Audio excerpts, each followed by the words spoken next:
Welcome back to the Results Operations Centre here in Pretoria, where the wishes of South Africa are being heard tonight. It's we're in the final stretch. Last count, 77 of voting districts had been counted. So the IEC talking at this venue a short while ago, saying that soon we will know the results, but we're still waiting for those big cities. They're more dense, a lot more wards to be counted. So those are holding things up. Also some objections, not many. The IEC says it hopes to clear those up by Saturday or so. So we will have a preliminary result before then. That's right, Francis. After months of campaigning, political parties and ward candidates are learning their fate. And, it was indeed a record-breaking elections, 26.3 million registered voters, a record number of political parties contesting these elections, 204, in fact, which is an increase of about 68% or so from 2011. Over 63,000 candidates, and you can start to see the magnitude of these elections. Now, before we continue, let's get a quick update on how things stand. And I want to look at the overall national picture, if we can. Let's just bring it up. There we go. This is how it stands at the moment, with 78.84% of voting districts counted. This is the national picture. 53% going to the ANC, as you can see, 27% to the DA and the EFF. Remember, they're contesting local government elections for the first time. They're sitting at 7%. The turnout is 57% at the stage, with 78.84% of the voting districts counted. So remember, in 2011, that turnout, Francis, was hovering around the same mark, 57. So let's see if it increases any more. All right, so the ANC are really dropping in most provinces. Let's go to Gauteng. Now here, the ANC has lost its outright majority, which is a bit of a blow. The ANC and DA are neck and neck in some of those big cities, in Tshwane and Joburg, and those look set to go down to the wire. The EFF here has now become the kingmaker with about 10%. It's going to be very important to the coalitions that we're going to probably see across Gauteng. Compared to 2011, the ANC support has dropped from 60% to about 44%. There you can see quite a drop at the moment. Let's look at the Western Cape now. Now, just bear in mind that the Cape Town Metropolitan Municipality was the only metro not under political control of the ANC. Now, following the 2006 local government elections, the 210-seat city council fell under the control of the Democratic Alliance. Now, since that poll, the party has increased its political grip on the city. Now, if we can, let's just take a look at how things stand at the moment. This is the race for votes for the Western Cape. 87.83% of the voting districts counted. That's important to note. And this is how it stands. The DA, phenomenal, 63.79%. They are up from, look at 2011 there, Francis, 29%, Here, isn't I think it? we're looking at turnout, so we mustn't confuse actual votes counted with turnout. But is this the whole turnout? Turnout, it must be, because we haven't seen that change, but definitely the DA consolidating its vote in the Western Cape. They've done well. They've campaigned, and it seems like they're doing remarkably well in the Western Cape. That's their base, and we'll see how, as the day progresses, if that changes in any way.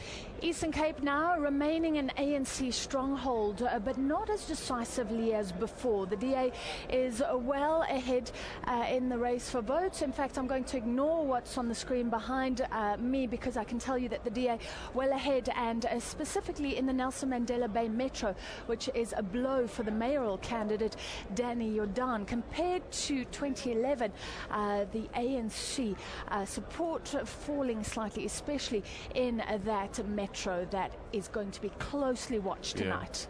Let's just check out KZN. Let me just give you an update. Let's go to KZN now. And, that province contributes about 16% towards the national GDP and, making it about the second highest contributor to the South African economy. And now here we have about 43 local municipalities, about 10 district councils and one metro, which is the eThekwini Metro. And, we're talking about 32 parties contesting these elections. That's over about 10,000 candidates or so, with only only 1,800 seats available. Francis, stakes are high in KZN. Now, about half an hour ago, we had some figures, and as it stood in KwaZulu-Natal, it was about 54% in fact.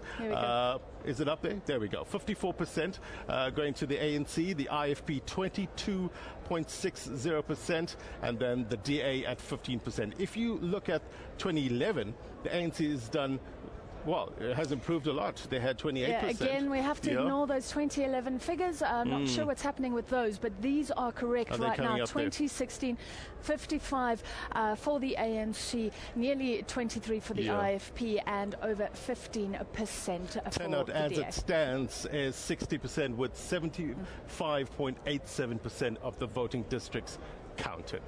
Okay, so these are rolling figures. Bear with us and we will bring you updates as the evening progresses. We'll be back from the Results Operations Centre in a while. Let's throw it back to Auckland Park for a quick bulletin.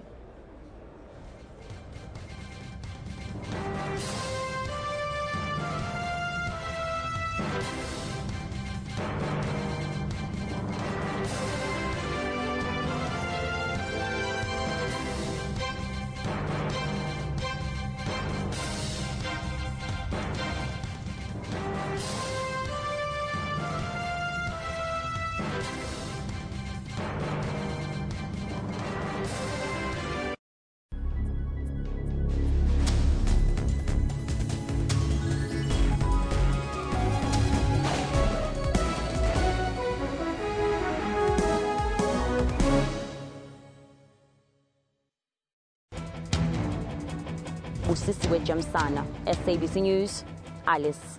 Mzwandilembe, SABC News, Doha, Qatar. Kunatibingwa SABC News, Alice. Diabosito, SABC News, Geneva, Switzerland. Nampumelo Siziba, SABC News, Moscow, Russia. Sherwin Bryce-Pease, SABC News, New York. Craig Murray, SABC News, Stellenbosch. We bring the news back home. We keep the nation fully informed. What's wrong with Triple M? What is illegal here? Who is being defrauded here, Trevor? It is about the best interest of the citizens of this country. But the citizens are the ones who are playing, who are members or participants in this. If you put in 15,000 rand, after 12 months you get 1.2 million rands. I mean, who wouldn't go for this? Watch Question Time with me, Mpho Tsedu, Monday to Thursday at 5:30 p.m. on the SABC News channel. He said as a former Barton engine man who falls in love with a white girl during apartheid and the struggles that they face in order to be together. The movie set in the 1970s when interracial relationships were illegal. You are the most beautiful woman I've ever seen in real life. Take a journey of love with Mo and Pindi. Take your life and put it in somebody's hands. And it's not a cowardly act to do. We kind of knew that it is taking a risk having a relationship with anyone. Fashion is a reflection of beauty in clothes. What motivates me to be a designer is because I like fashion a lot. Join your host Rufulo Mula for that 1 hour weekly dose of arts and entertainment news. Innovators all over Africa are using technology to solve the continent's problems. We looked at all the different startup accelerators, and Hack Josie was born. And governments are finding new ways to improve the lives of citizens. We anticipate it will be in a position to handle a capacity of 20,000 logs per second. On Network, we tell you about Africa's technology and social media scene. That's Network with Ms. Pumela Zondi every Sunday at 7:30 p.m. Central African Time.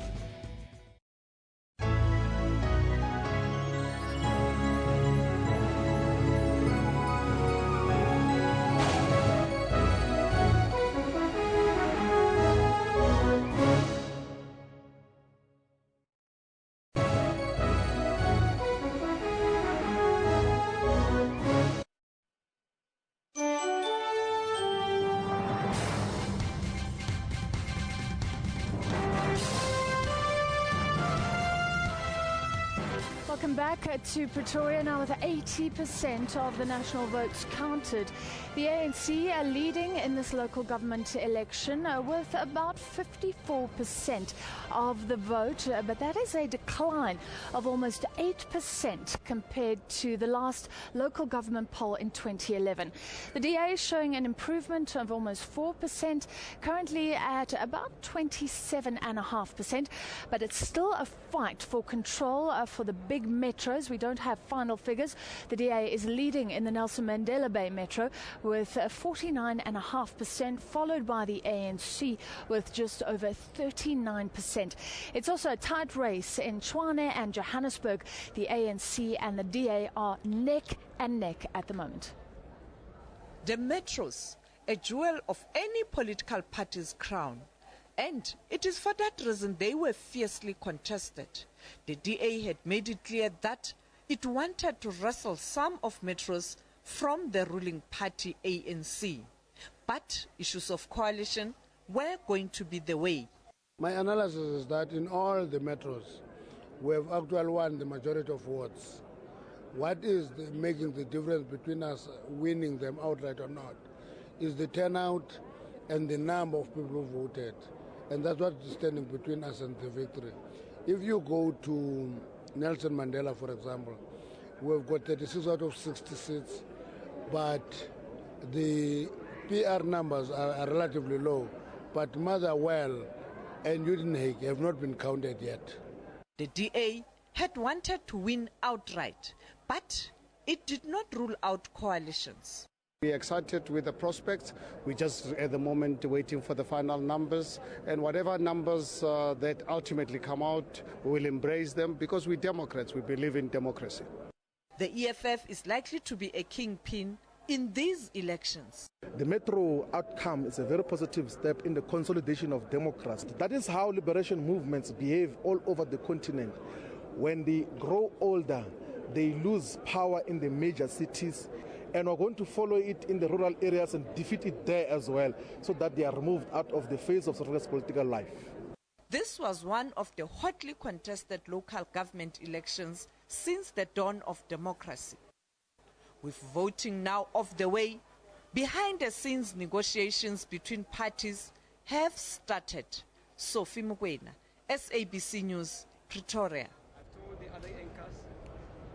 Now, dozens of marked ballot papers have been found in a tent outside the IEC Centre in Port Elizabeth.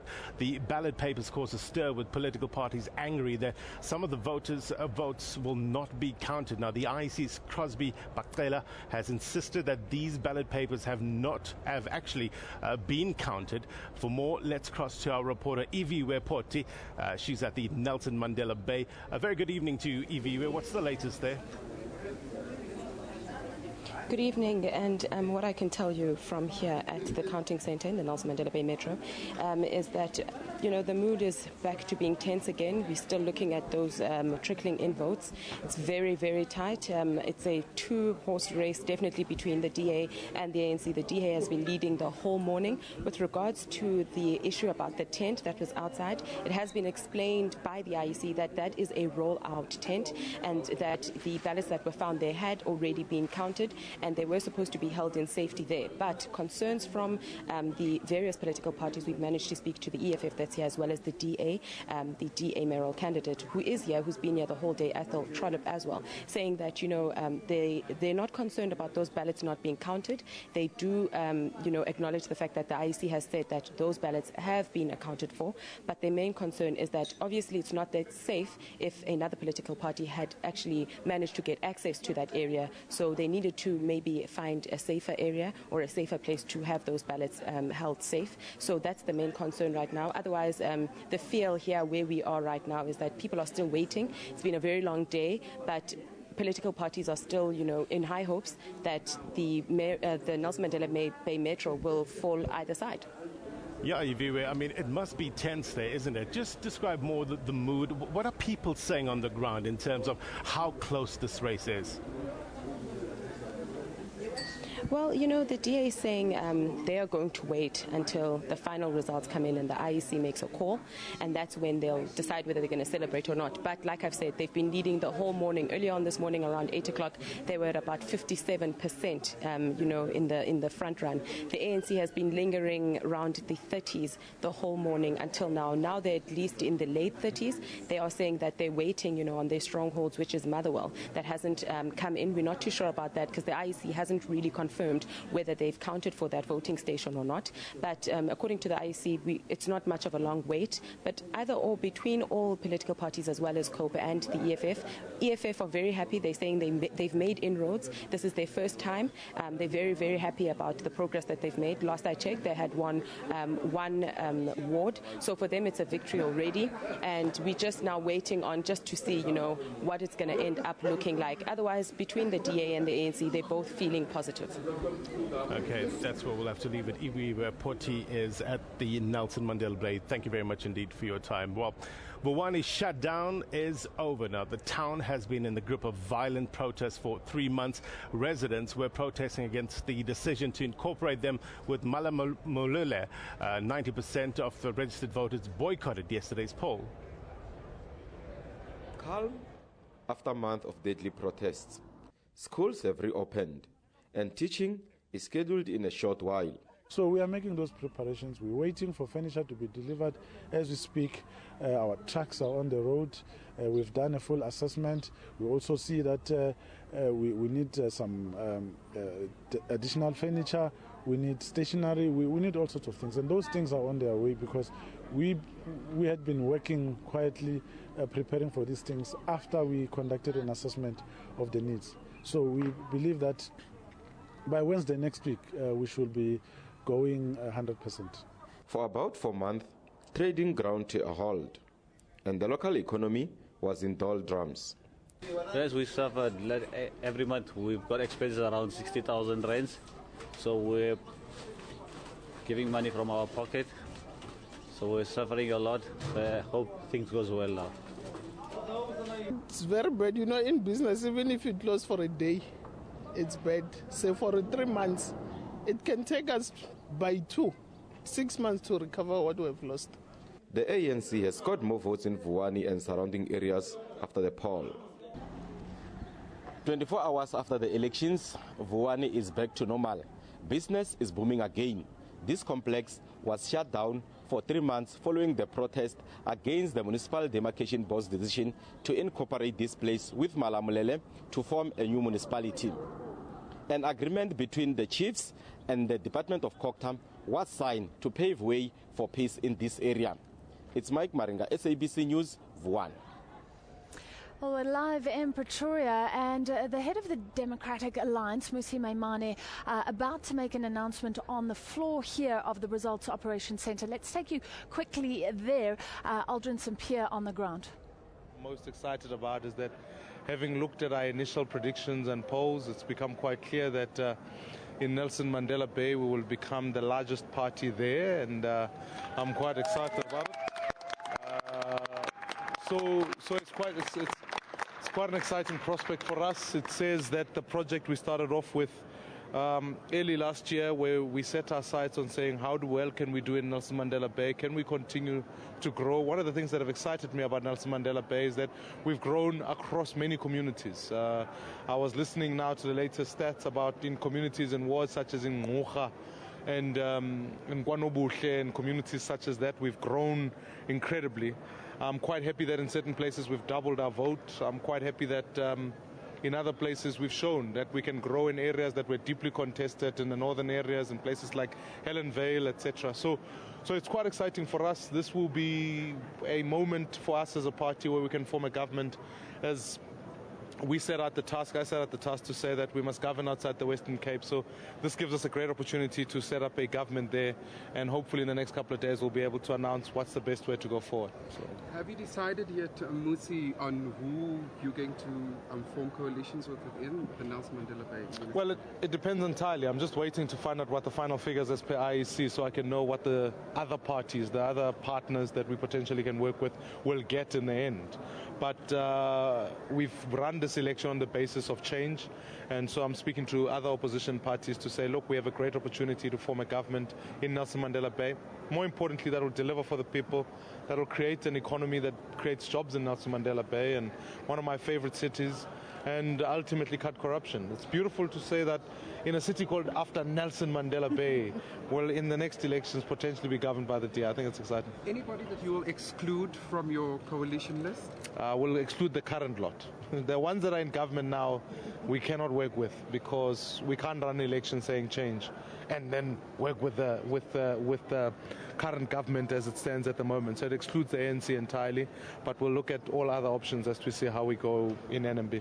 Musa, just quickly speaking on the port cities, you've got Cape Town under your belt, you also have Kruger under your belt, and now Nelson Mandela Bay is one of those municipalities on the coast that you'll have under your belt. Will you be reconsidering the blue economy that the country has? No, it's not about reconsidering it. We've got to make it work better. I think Nelson Mandela Bay has got a very important port. And so if we can partner with national government to make sure, A, that port becomes an opportunity for us to improve trade and make sure that the blue economy is enhanced through that. Not only that, but I think there are other opportunities in the entire region. If you think there are a number of IDZs that have been declared in Nelson Mandela Bay. So we've got to look at the microeconomy of the community to make sure we stimulate it. Nelson Mandela Bay is a beautiful coastline. I'm quite myself disappointed at the number of tourism outcomes that it got. It seems as though people land in Nelson Mandela Bay to travel elsewhere. Can they not have a tourism environment in NMB? What about agriculture, making sure that that city becomes a city that is prosperous and creates an inclusive economy? So there are many opportunities there. So there's many things that we've got to work on there. Is there any political symbolism when you look at Nelson Mandela Bay and the mayor is a DA mayor? Yeah, I think so. Look at the beauty of it. As I said, look.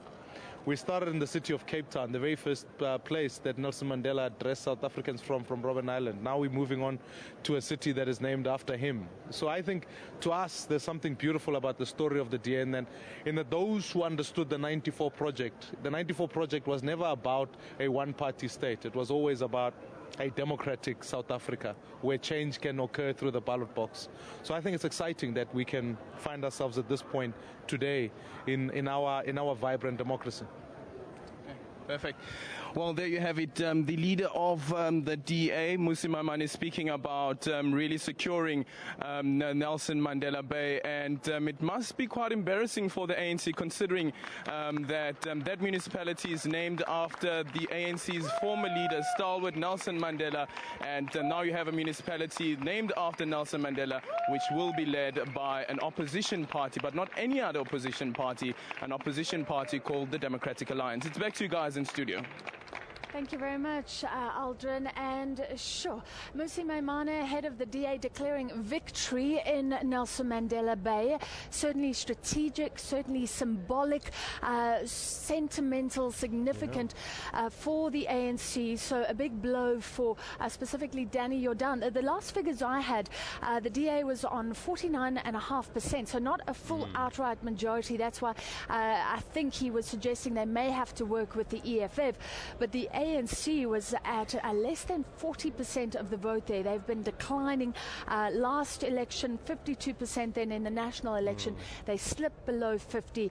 Now the DA confident enough to declare a victory in Nelson Mandela Bay. And indeed, they'll be eyeing the other metros, Tshwane and the city of Johannesburg. We'll see how that plays out in a little while. We'll unpack these new revelations in just a while. But let's head over to Bloemfontein for our first regional crossing in the show. Ntakwana Ngatane is joining us now live. A very good evening to you.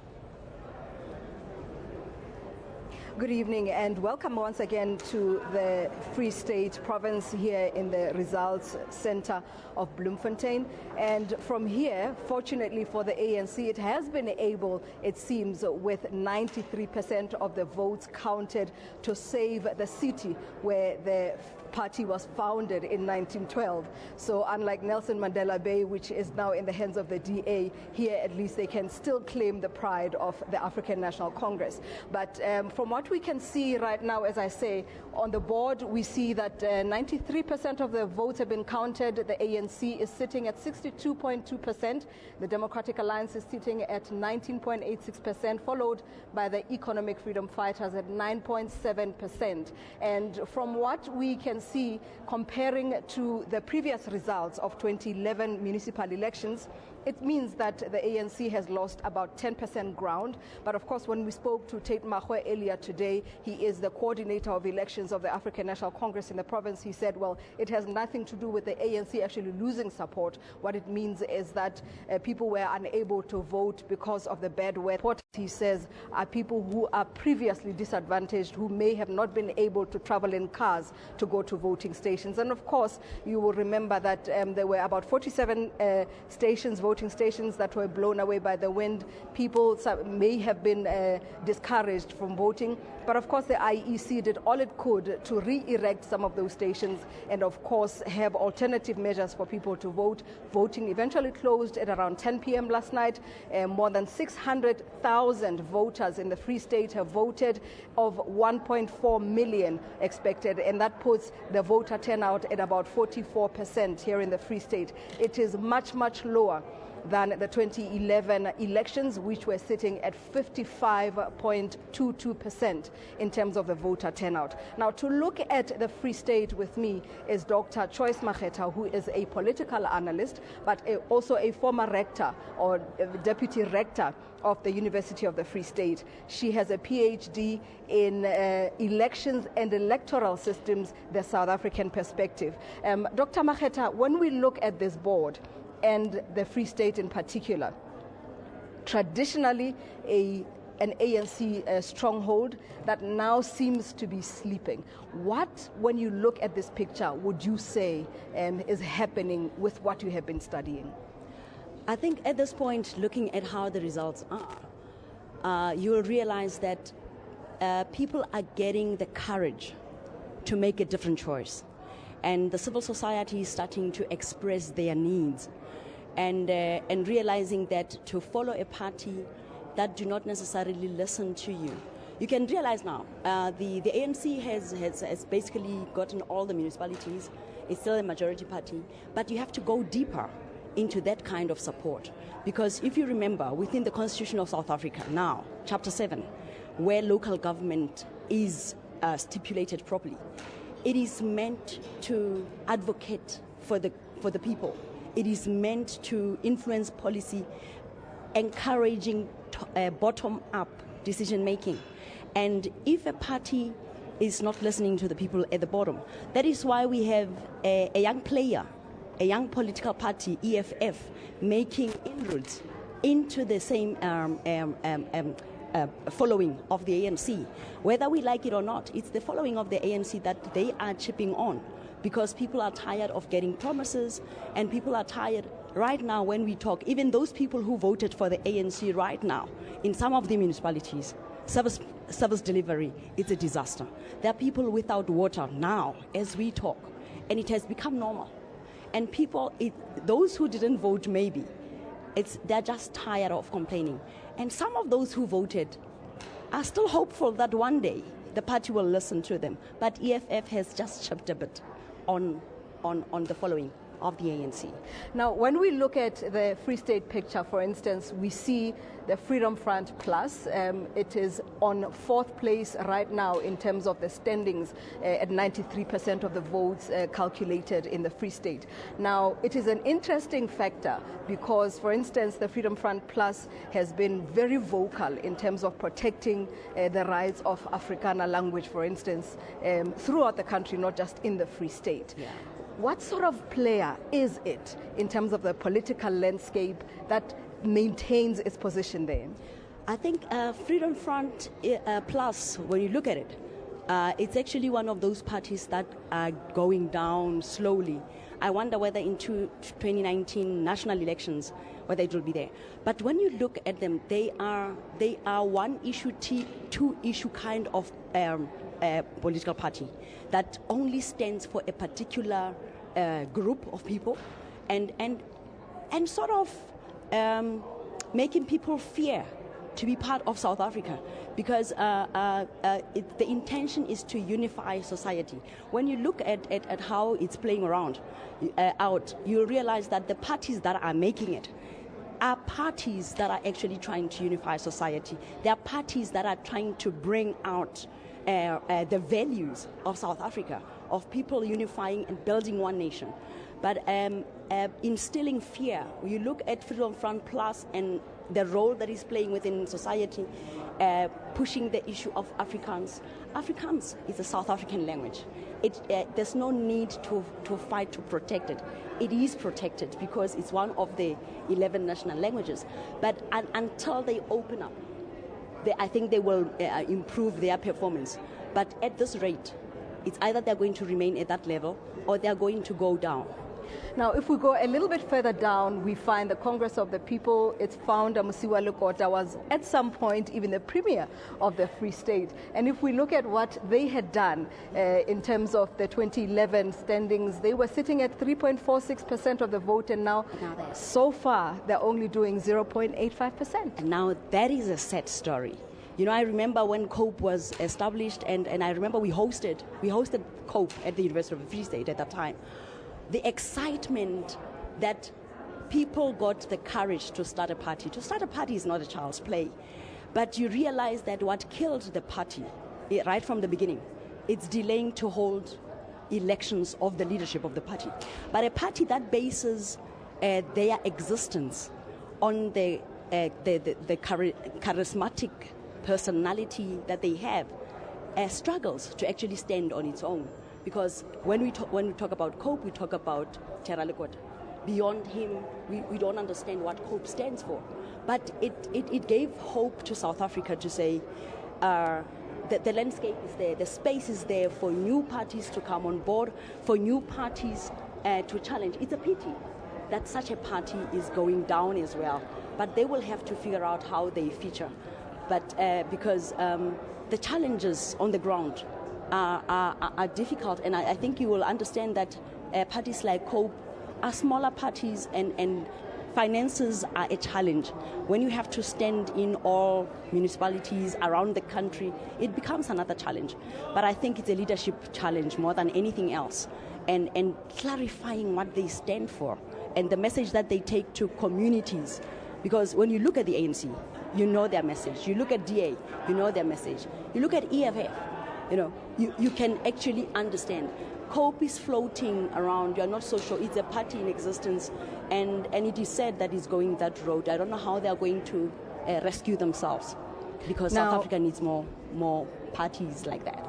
Now, if we unpack the performance of the main parties now in the Free State, now, for instance, if we look at the areas that have the best performance of the ANC are areas like your Harib and, of course, the other areas that are in the northern parts. But if you look at the Mangaung Metro, for instance, you're looking at the DA at 25% of the vote. You're looking at EFF at about 10% of the vote, and the ANC trailing there at just about 60%. Of course, it's with 93% of the vote counted. But of course, if we look at the Mangaung Metro specifically, it is 92%. What are we seeing there? You know what? The ANC generally within the Free State.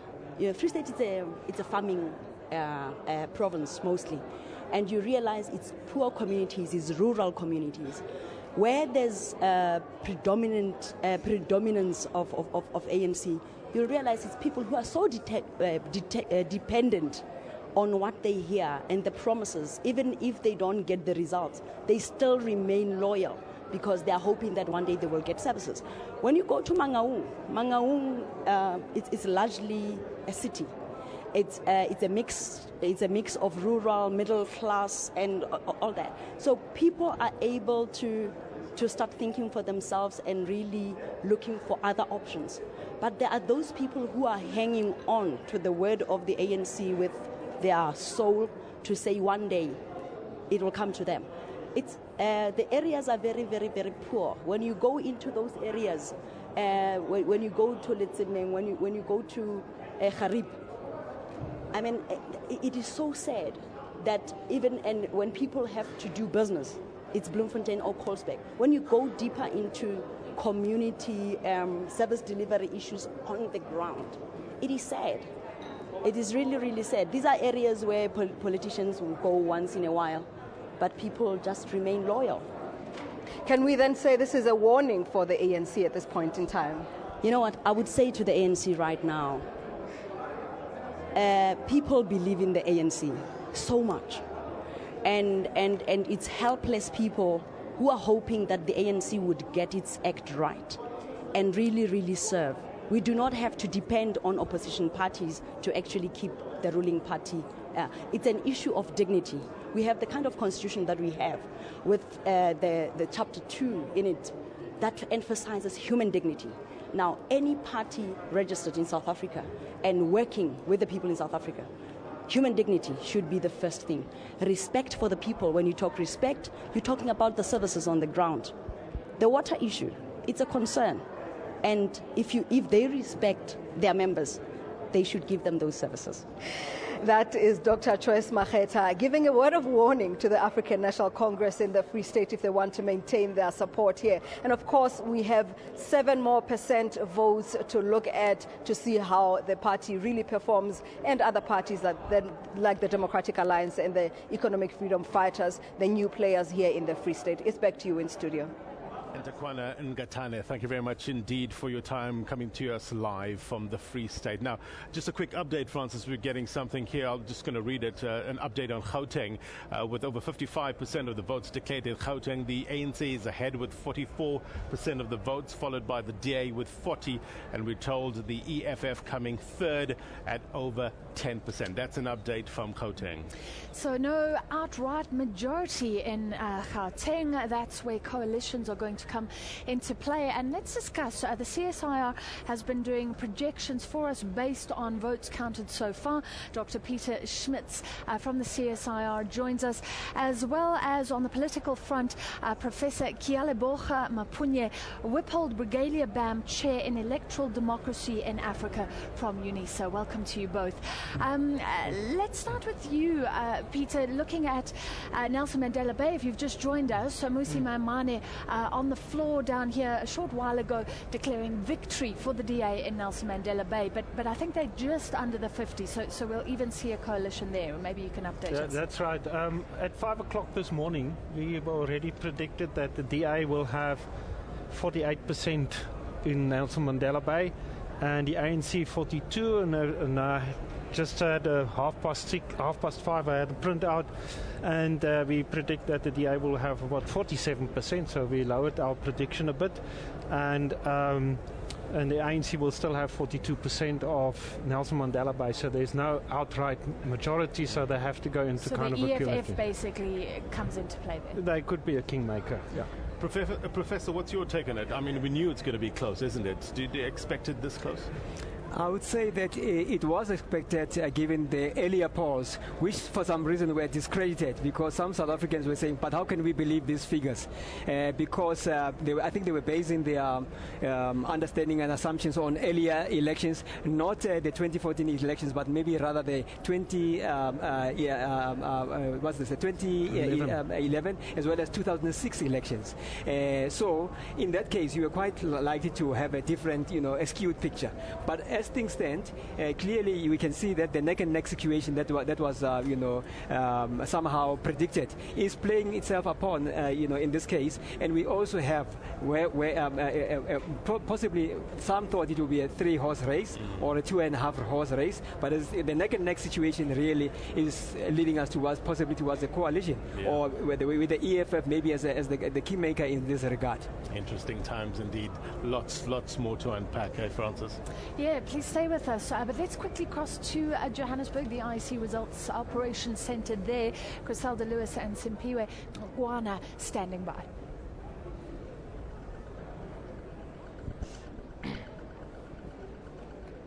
Well, thank you, Francis, and of course to you, Blaine. Hello again, and a warm welcome to the Gauteng IEC Results Operations Centre in Auckland Park. And, well, this election is definitely and arguably the most hotly contested election since the dawn of democracy in 1994. And as we've observed for the past 11 hours or so, Johannesburg Metro is on a knife edge.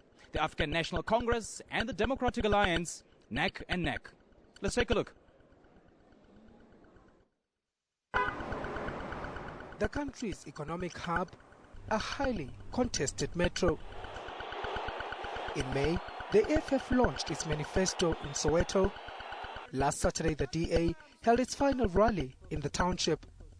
The next day, it was the ANC's Siyanqoba in the CBD. Finally, the people have spoken. The ANC will come out, the ANC will get 56%. I'm not against the ANC, but it had its chance and failed to use it. Now it's time we give the DA a chance. Whoever wins now, I hope they make the change for my kids and for everyone. Better delivery, better service and better everything. I think this is what the ANC needed, for it to have a wake-up call in all sectors. But I think overall, they will have that power. But I think they're still going to have that power. But predictions are that no single party has it in the bag. We project that there will not be an outright winner, a majority winner. And I think the current results that we have, or projections that we have, show the DA coming in at about 37%, the ANC at 46%, and the EFF at... Okay, it seems that we're having a bit of a problem, audio problems there at the IEC Centre in Johannesburg. We'll promise to get back to them as soon as we sort that out. Our guests are still here, Kia Libocha Bapunya, the professor, political analyst, as well as Dr. Peter Schmitz from the CSIR. Thank you very much indeed for joining us. Let's pick up on our conversation, Professor. You were saying it's so close there, and we could be talking about coalitions in Nelson Mandela Bay. Absolutely. It might be a question of so close and possibly so far, because it could go either way. It's a question of now relying on the so-called floating votes. Some of the earlier polls had also predicted a significantly high proportion of, voters who are not possibly undecided. And maybe this is why it was making it so difficult for even us analysts to, hit the nail on top of the head, because it looked like we were looking at a moving target.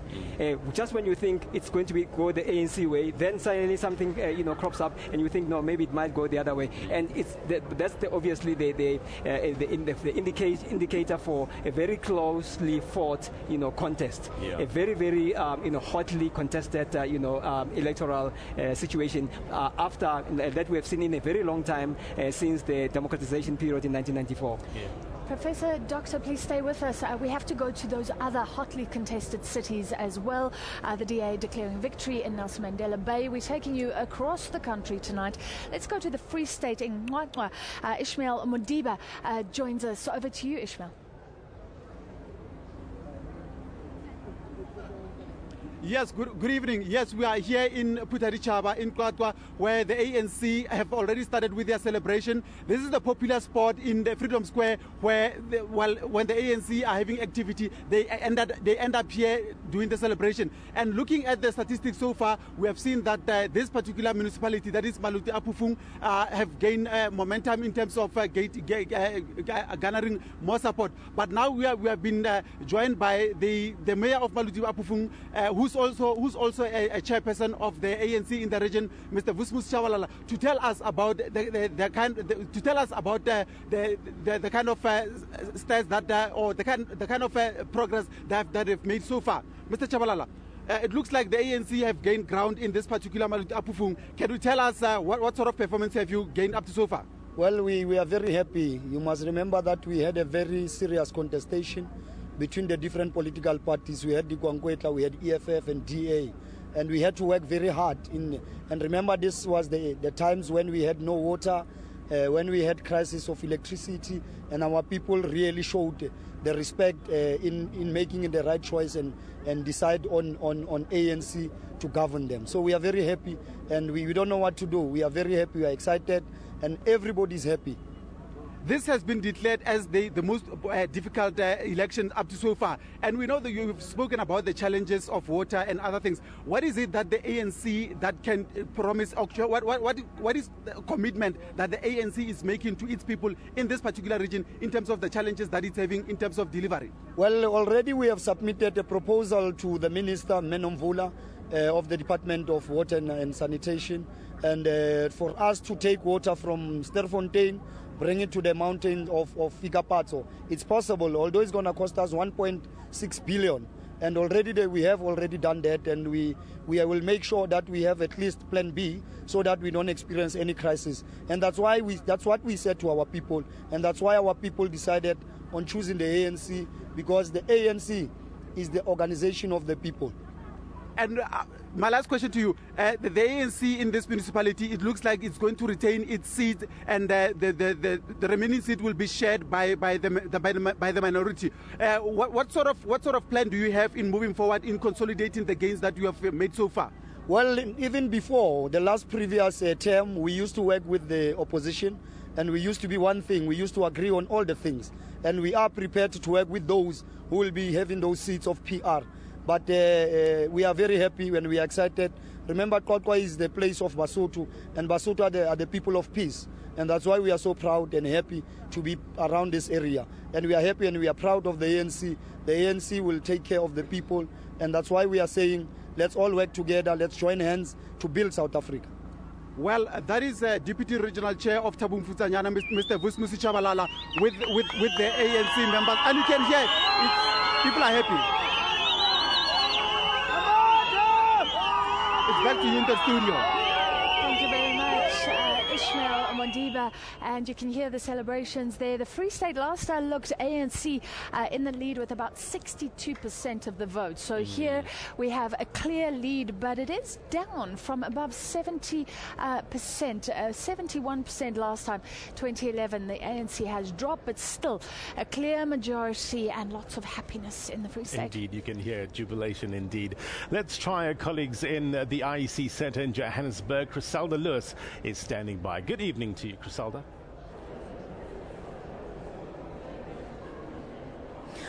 Well, welcome back to the IEC's Gauteng Results Centre here in Auckland Park. We're still dissecting all the results that are coming in for the Gauteng province, and certainly those key metros, Johannesburg, Ekurhuleni and Tshwane as well. Let's join now our analyst, Joe Mavuso, who's been with us throughout the course of the day. Let's zoom in on Johannesburg, where we can see the ANC and the DA going neck on neck there, but a slight lead there by the Democratic Alliance. The EFF still the kingmaker at this point, even though we've not reached the 50% mark in terms of the results that have come in. Mr. Mavuso.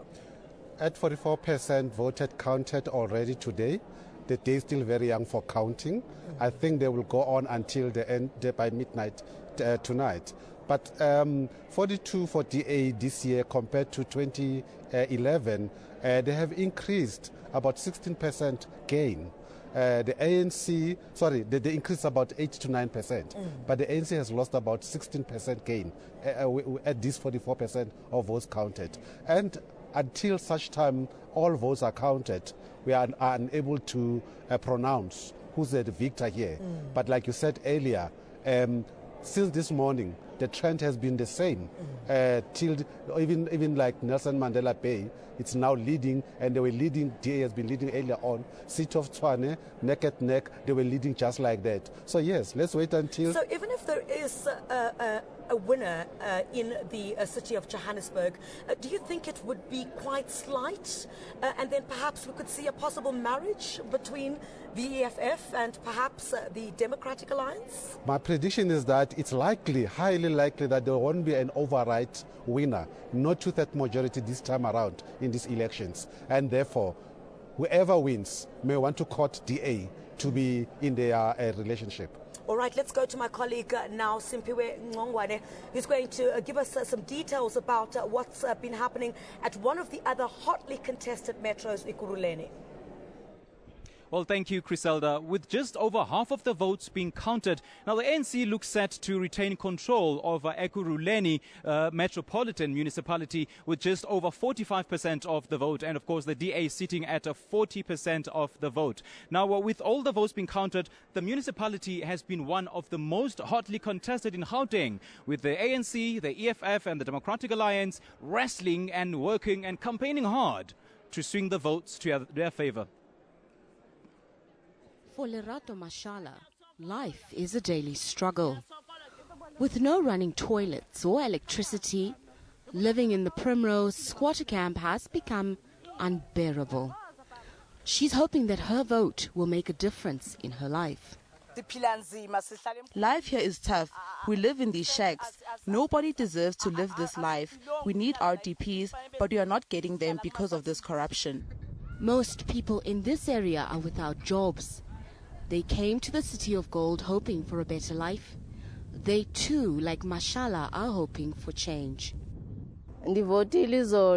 I voted yesterday. I think the party I voted for will help us get jobs and houses so we can live a better life with our children.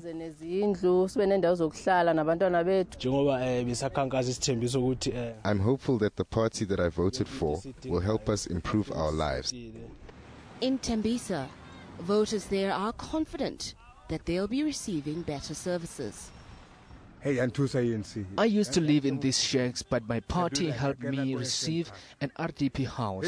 Life has improved so much for me. With election ballots still being counted, political parties have until tomorrow to contest results. Nozintombi Mia, SABC News, Ekurhuleni. Well, let's take a look at one of the other very important measures. Briefly, at over 58% of the results that have come in Ekurhuleni there, the support that I see there for the ANC and the DA, what do you make of that? The ANC at 45 and the DA at 40. Looking at 2011, when the ANC had 62% and the DA 30%, we're well over that 50% mark right now. Definitely a sign of decline, one more time. And the DA making some gains. And the new kid on the block, again, a disturbing factor to whoever, especially the ANC, who may want to retain. And what if they decide to live with the DA and then take the authority of Ekurhuleni? Again, the ANC might lose this one, but they may win it as well if they make friends with the EFF. Well, certainly just to add as well that the ANC Gauteng province leadership was here at the centre a bit earlier on, and they're certainly saying there's still quite a long way to go, and they certainly seemed optimistic that when the final result does come, that the ANC will rise above what we're seeing here at the moment as it goes neck on neck with the Democratic Alliance in the majority of these hotly contested metros. Let's go back to you in Pretoria now. Yeah, thank you very much indeed, Chris Selden, the team there at the IEC Centre in Johannesburg. We'll catch up with you a little later on. Our guests are still here, Professor Kialibucha Mapunya, as well as Peter Schmitz from the CSIR is still here. Thank you very much indeed for your time, gentlemen. Peter, maybe let me just start with you. Yes. Any numbers that are shocking you here?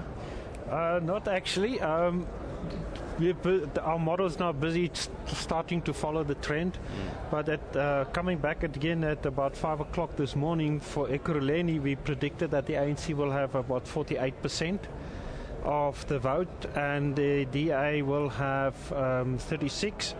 And the latest predictions that we have, a half an hour ago or so, it's still 48% for the ANC for Ekurhuleni and 35% for the DA. So, and 10% or 11% for the EFF. Yeah. So the EFF is clearly the kingmaker in this, and at 5 o'clock this morning we predicted that the EFF will have 11%. So we're tracking the EFF already at 11% from this morning. Joburg and Tshwane also have been neck and neck, according to the figures. Just give us a quick overall winner. All right, at 5 o'clock this morning, the ANC 43%, DA 42%, and it's still like that. Very close. Very close. And for Tshwane and for Johannesburg, we say the ANC 45% and the DA 39%, and it's still fairly close to that. Okay, so coalitions are going to come into play, and the DA announcing victory already in Nelson Mandela Bay. But Prof, with you, the overall figure, the ANC sitting on less than 55%. That's significantly down from 2011. The markets are, I don't know, there's speculation that the rand is up because of that. It may lead to leadership changes. Some of the markets would like that. What does this mean for our ruling party? Look, it would be quite sad, really, if the rand was to go down, precisely because of the electoral event that we are experiencing. But this is quite a normal situation in the democratization process. The ping-pongs of economic politics interface. For me, I think the big winner, obviously, is the consolidation of democracy. Of course, there are also those who look at it in terms of declining support for parties. But I would say that it is quite expected from my side, given the fact that, the heydays of excitement, euphoria since 1994, increasingly, the decline. And it shows that we have to start sobering up as South Africans, South African voters, essentially thinking, some would say voting with their feet in order to express their feelings, no longer, going the loyalist route like in previous elections. Nowadays, we can even see that it becomes very, very difficult to predict an election, precisely because the voters are now beginning to express their, dissatisfaction through the ballot box, which is what we would expect, rather than burning tires. Of course, in here and there have been some frustrations where they had to go that route. So basically, for me, discouraging in some instances, but also encouraging. So we need to look at the pros and cons of what this election really means in a totality, wholesale. Yeah. Okay, Professor, stand by. We're going to get more insight from you. Let's head off now to Mahikeng Northwest, where Ulebokeng Kosilenswe is standing by.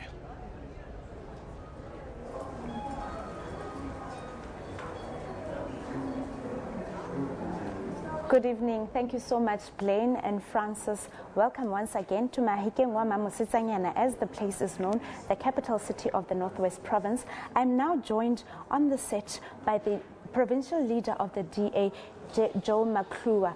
Welcome, Mr. Maklua, to SABC News. You are coming there at number 3 on the provincial results, just at 14.4%. If we just zoom in, take a little bit of an in-depth look at how you're doing in the province. At the Lekwate municipality is where your stronghold seems to be, as well as in the Naledi local municipality. Let's take a look at Tlokwe and Ventersdorp. How do you feel about those results there? Well, I must say that this election was one of the toughest elections with specific reference to the EFF and also the Forum for Service Delivery. But we have fought a good fight, and we are happy for what has happened up until now, and that's why we did not sleep yesterday.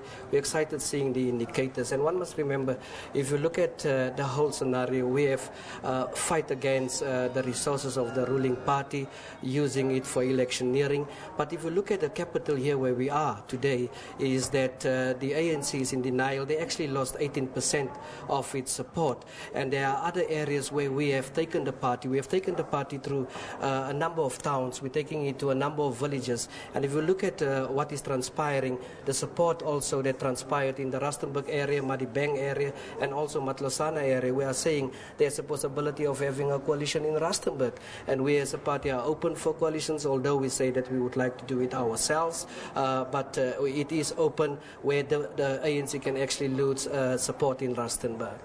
All right, thank you so much, Mr. Maklua. Thank you for your time. I'm sure we'll be catching up with you. Right now, I'm going to be inviting onto stage the chairperson of the EFF, Betty Diale. Welcome, Diale, to SABC News. Let's just take a look at how you're doing in the province. Right there, the EFF, the results. We'll remember, Blaine and as well as Francis, that these results are authentic, very reliable, in sync with the system of the IEC right here in the province. Let's take a look at this municipality, the Lekwate municipality. You're going in there at about 15%. Let's take a look at Ventersdorp as well as the Tlokwe area. Also a stronghold there. Are you happy with how the day has been proceeding? Are you happy with the results you're getting? We are, as the economic freedom fighters, happy with the results that we have received so far. think we've run a great race as the economic freedom fighters. We are likely to retain our status as the opposition in the province. We have worked very hard. Our programs in the province were very strong. We, as you can see, also in Rustenburg, we are doing very good there. We have won so far 2 wards. We are leading in other 3 to 4 wards in Rustenburg. We are likely to also take those wards. We are doing very well. In the Clockway area, we have done well, not as well as we anticipated, but we are saying we have received disturbing news to suggest that there are ballot boxes also that are found in Clockway areas. Again, we are receiving in the past 10 minutes, we received other news to say such ballot boxes were also found in the Sunrise Park areas in Rustenburg. We get worried when we receive such information. We expect IEC to provide us with very free and fair elections, but if we receive such information, it's very disturbing. We are monitoring the situation. We are on track to check as to exactly what is happening. We will also give our further response in that regard later on. Thank you so much, Mediale. Thank you for your time. Surely we'll be catching up with you as the results continue to trickle in. Right now, Blaine, I'm going to invite onto set Katlego Motlagudisa. He is the chairperson of the Forum for Service Delivery right here in the province. Let's now take a look at how they are doing just on the results board right there. Good evening, Mr. Motlagudisa. Welcome to SABC News. Thank you, ma'am. Is the results that we are seeing here, is it a true reflection of what you expected? Because remember, just before the elections, leading up to the elections, some disgruntled members of the ANC left the ANC and went to join the Forum for Service Delivery, stating that the candidates that they were chosen were not a representative of what the people wanted. Is this now the results that we are getting, a true reflection? We can see there going in at Khanyisa 6.14% right there, going in at the Makwasi Hills 7.1% right there. Let's go in onto the Mamusa, which seems to be your strongest point where you're getting a lot of the votes counted. How are you feeling about this? Up to so far, as Forum for Service Delivery, we are very happy with the outcome that what we are seeing. That means we went through all out trying to come up with a long strategy, and we did not have a budget so that we can get more votes and campaign certain areas. But our candidates were more creative. They were using use the resources, recycle some resources so that they can get as little as they can. But I'm happy with an outcome. Remember, those people wanted to register as an independent where they won't even have the PR seat. So they came to Forum so that they can occupy some spaces that are there for them so that we can get the PR seat so that we can be represented also in the province. Thank you so much for your time. Like I said, with the other opposition parties, surely you're going to be sticking around here, monitoring the results, and we'll catch up with you right after that. Thank you so much. Thank you. All right, Blaine and Francis, as you heard from opposition parties saying they have fought a good race, they are very satisfied with the results that they're getting today, and they're very confident that as time goes on, as the night proceeds, the results will change and more positive change will come their way. That's the word from the ground here at the Mahikeng local municipality. We'll be sticking around, making sure that our newsmakers are here, making sure that we're talking, getting the feeling on the ground. Thank you so much. It's now back to you at the Rock in Pretoria. Olebokeng Khosilenswe, great reporting. Thank you very much indeed for your time coming us to live from Mahikeng Northwest. Now, for all your election news updates, including all the results, you can go to our SABC website. That's www.elections.sabc.co.za. Let's take a bit of a break. We'll be back after this.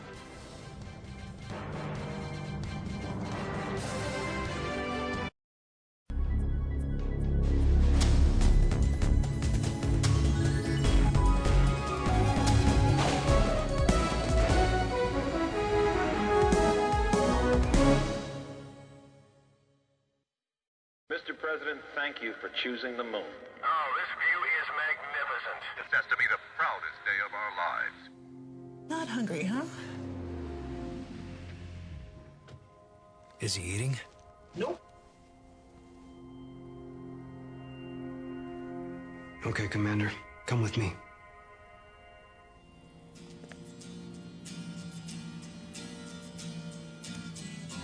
Roger. 5 for 10-second countdown. Eagle looking great, you're go. Roger, looks great, Houston. 6, 5, 4, 3, 2, 1. Liftoff. You have liftoff.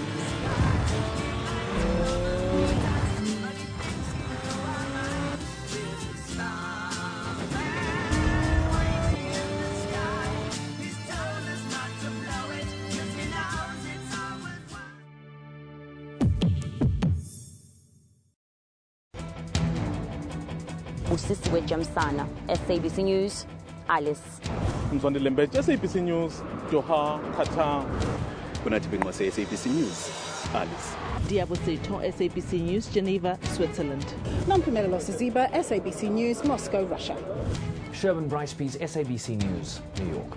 Craig Murray, SABC News, Stellenbosch. We bring the news back home. We keep the nation fully informed.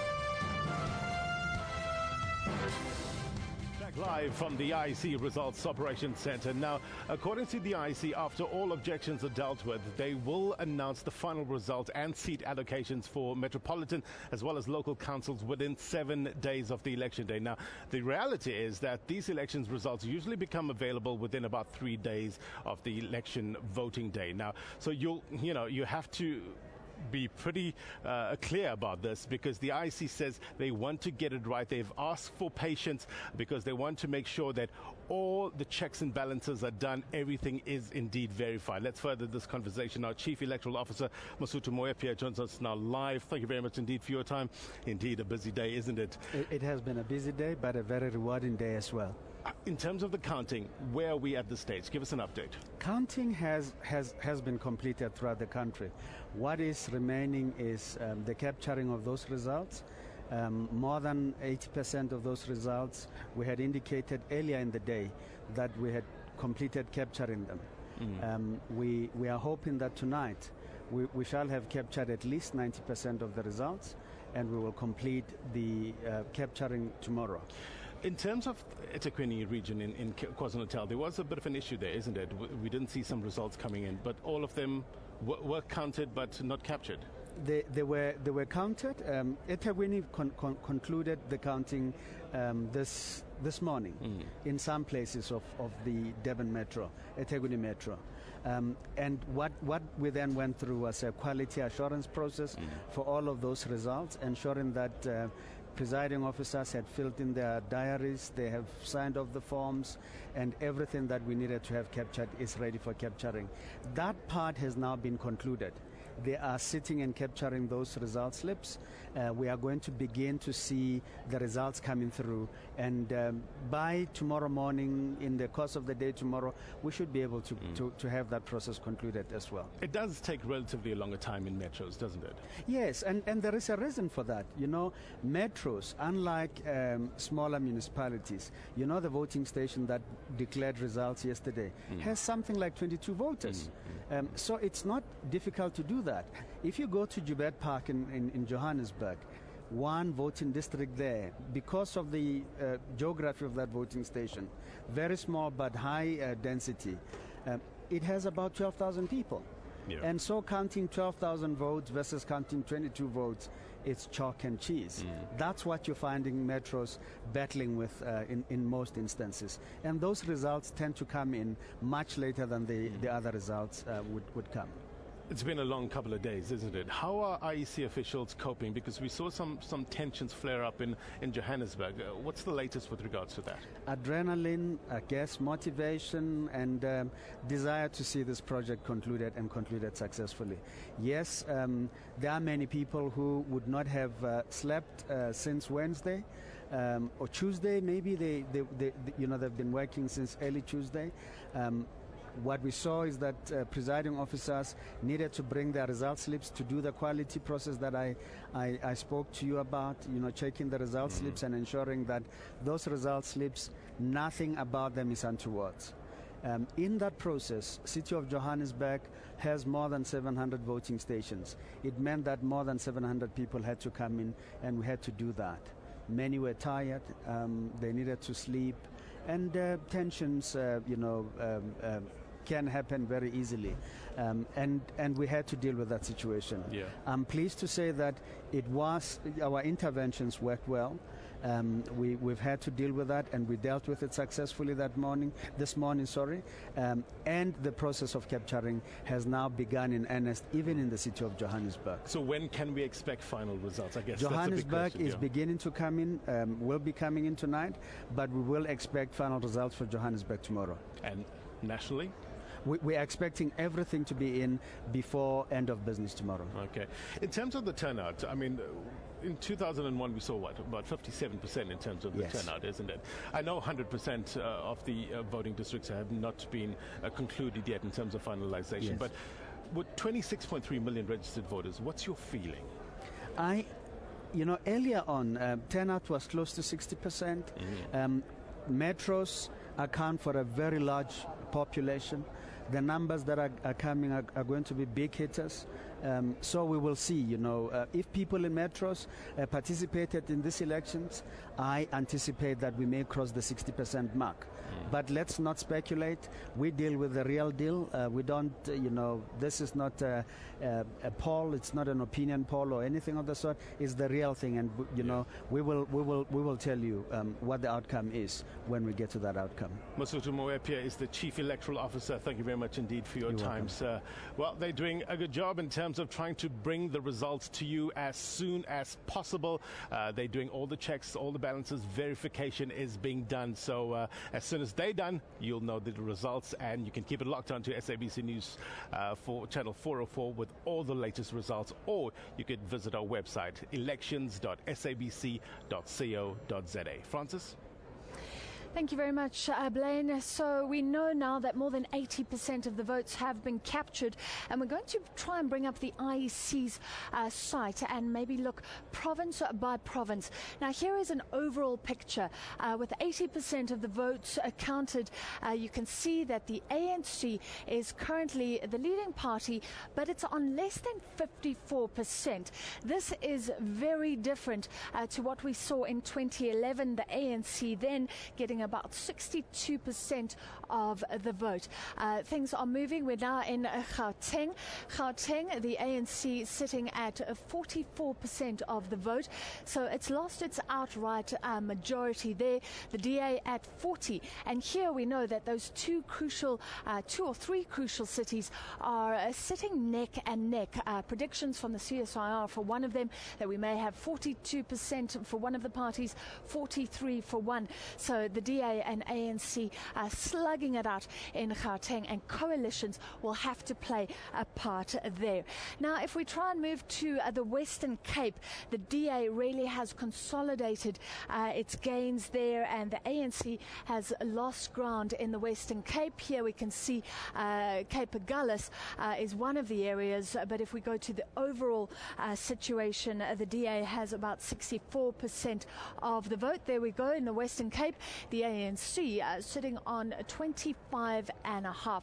Ikosa, among this other, is now featuring. This is slightly different. The DA goes up to above 63% from 58 in the last election. And if we move to the Eastern Cape now, Musi Maimane, the leader of the DA, announcing tonight on the floor, we took him live, victory in Nelson Mandela Bay. That's in the Eastern Cape. It's still to be finally declared, but the DA confident enough to declare victory. Overall, there we go, Nelson Mandela Bay, we're at about 49.5% for the DA, the ANC sitting below 40. So welcome EFF, third in line. It will be the kingmaker in a possible coalition there, even because the DA is not on 51%. Overall, in the Eastern Cape, the ANC sitting at about 66%. Yeah, there we go, 65.69. The DA on 20, and the EFF coming in on 5%. So the ANC still in the lead overall in that province.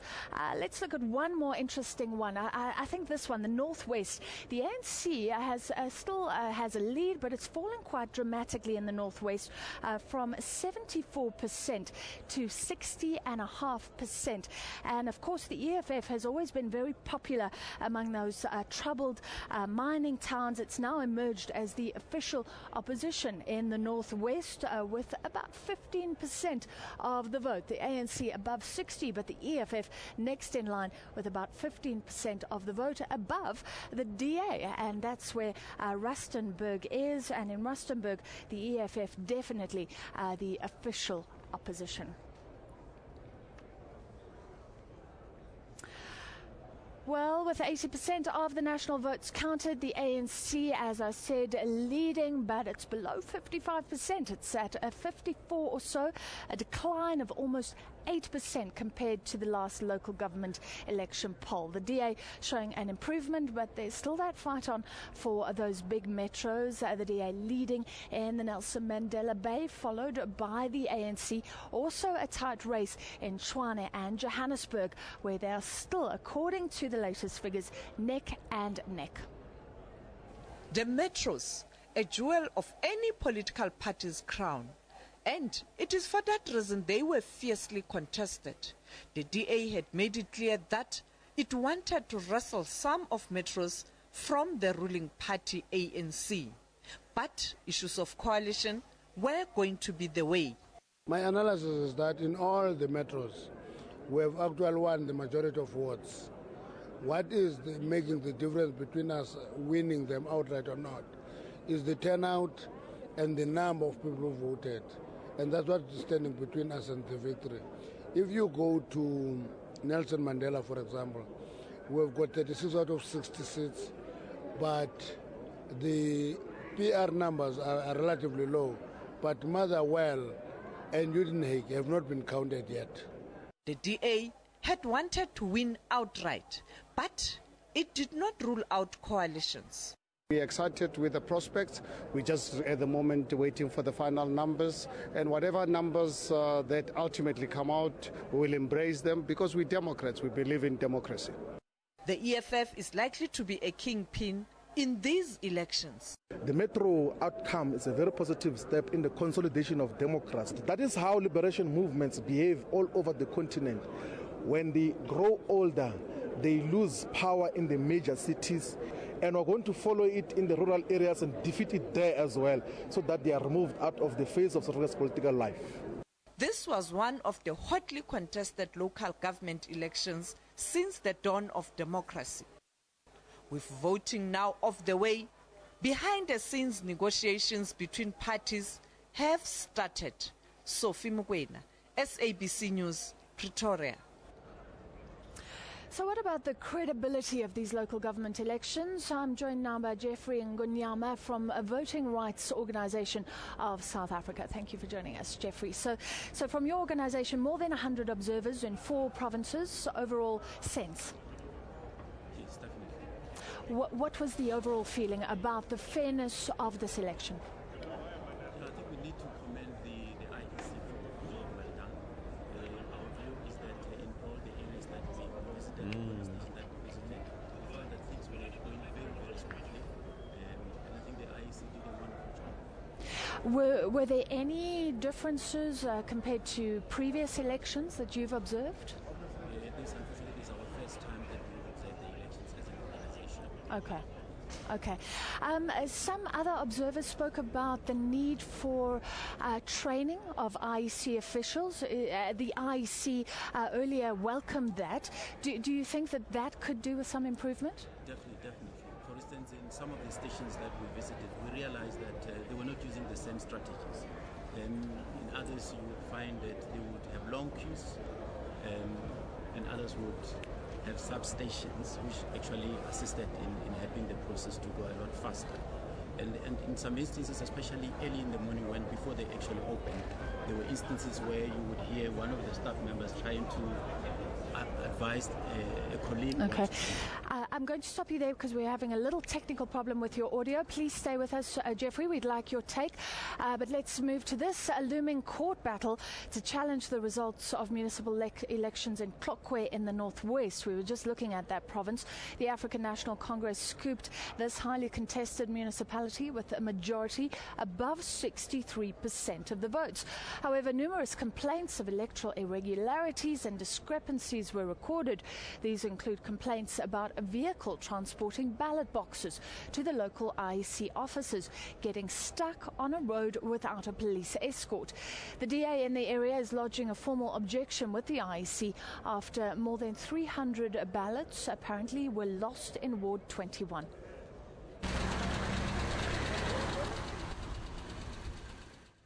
A vehicle belonging to a presiding officer in Ward 26 in Ikageng. It was meant to transport ballot boxes to the IEC local offices in town, but got stuck on the way there. The vehicle, which had no police escort, seemingly ran out of petrol. Concerned political parties objected to the boxes being taken into the election center. Why are they doing this? You see what's going on now? They're not sealed. You see what's going on? More so because they were not sealed. They're not closed. And now they're getting a chance to seal it. They're getting a chance to seal it. Ba feditse go counta ka korapa 7. And then koloi re thotse ra emeda ka bo 8. And then a reach from korapa 7 hore banantse ba change di voters go etsuwa eng a reach. This is among countable complaints about the election processes. They are compiling details. We are going to challenge every ward on its merit. For example, I mean, if a ward has got or a voting district voters roll or segment contains 800 voters, how do you come to a 10 out of 1,500?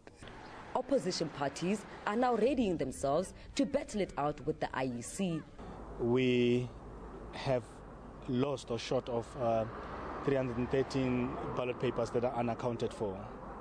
So that goes to say that something wrong happened.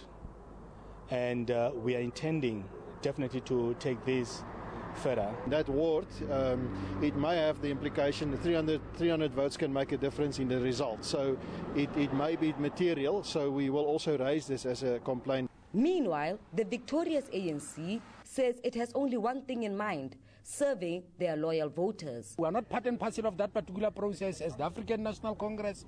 We are readying ourselves to continue to govern where we left so that we can give our people services. On the other hand, a local political analyst says he is concerned that people are clearly not voting in their numbers. What is an area of concern to me is the low levels of participation in certain areas. My take on it: in the Free State, very low levels of participation, in other words, high levels of apathy, and it seems to be applicable on the Northwest as well. The African National Congress won 24 of the 34 wards in Tlokwe. The ruling party also walked away with 31 of Matlosana local municipalities' 39 wards. In Makwasi Hills, the ANC scored 10 out of the 11 wards. The rest of the wards went to the Democratic Alliance, while the EFF and Independents won none of the wards. Sintle English, SABC News, Tlokwe.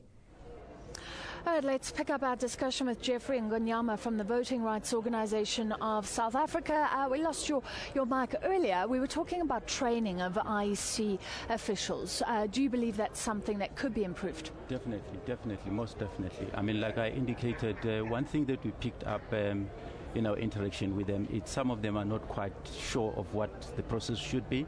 And like I've indicated also, there were situations where one of the colleagues would try, shout or call another one to actually do something. So that was an indication that either some of the people have not attended training or they didn't quite understand the process. We don't have a set standard of training across all the stations. What do you read into the fact that in KwaZulu-Natal, I think 41 officials were dismissed on the same day before voting got started? It could be an indication again that the people may not be quite clear about the process. For instance, we also pick up a situation where our observers were not allowed in. I mean, under normal circumstances, presiding officers should know that... What did they say in those instances? They just did not want to allow our people, and then we had to send other people to go explain to them that it's actually allowed by the IEC for us to be there. So definitely it's a bit of a problem there, either with training or people have not been properly briefed, or perhaps it's just people just trying to be difficult. We don't know. There are some outstanding issues in the Eastern Cape. Ballot boxes apparently found. The ANC raising an issue there. But I guess there always are issues. And you're talking about observers not being allowed in. But you've got to look at the overall picture, I guess, and say free and fair. And there are issues with all elections across the world. Definitely. I mean, if you take into account the fact that there were more than 22,000 polling stations throughout the country. In general, I think the IEC did a wonderful job. So you cannot avoid cliches such as scanners not working or stations not opening on time and things like that. We were not participating in the Eastern Cape, so I'm not in a position to actually comment on that one.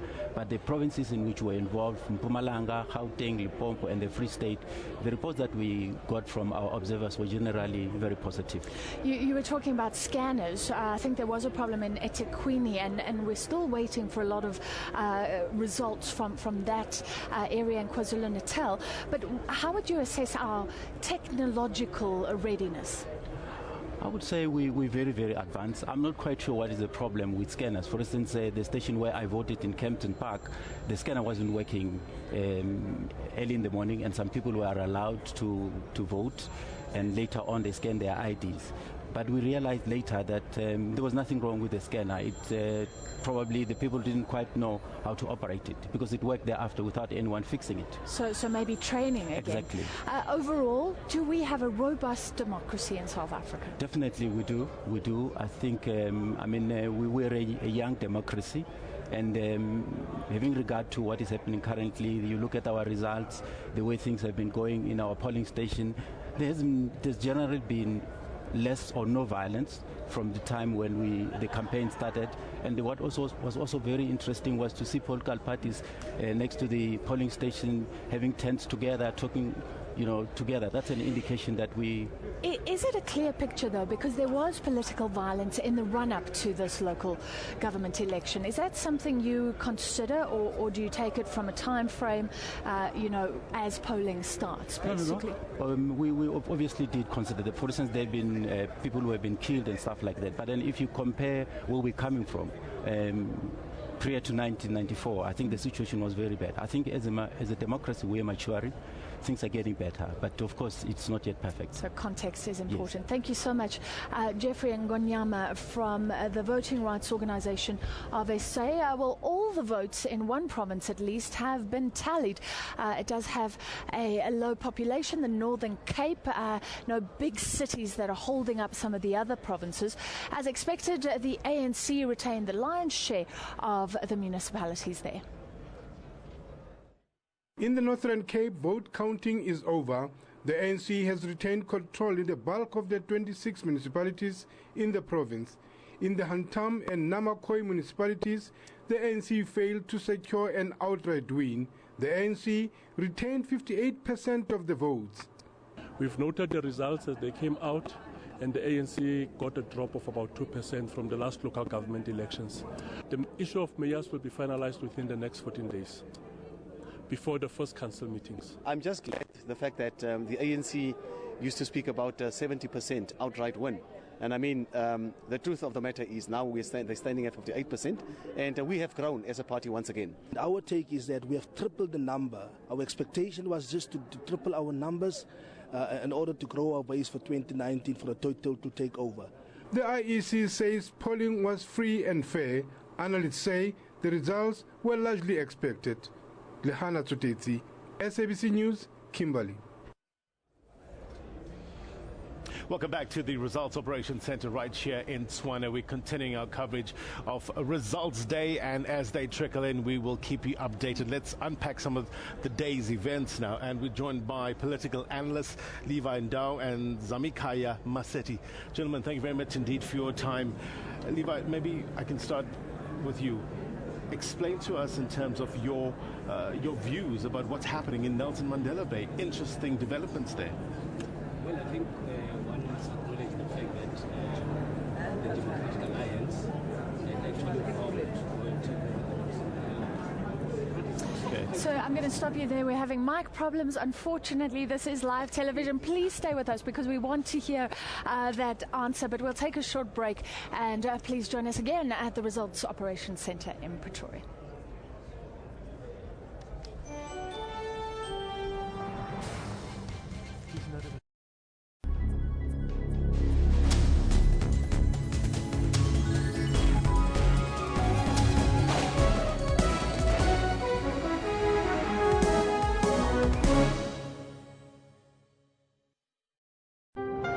From the moment you start your day. My biggest question is how I got myself here on time. Yeah. This is so early for a comedian, I gotta be honest.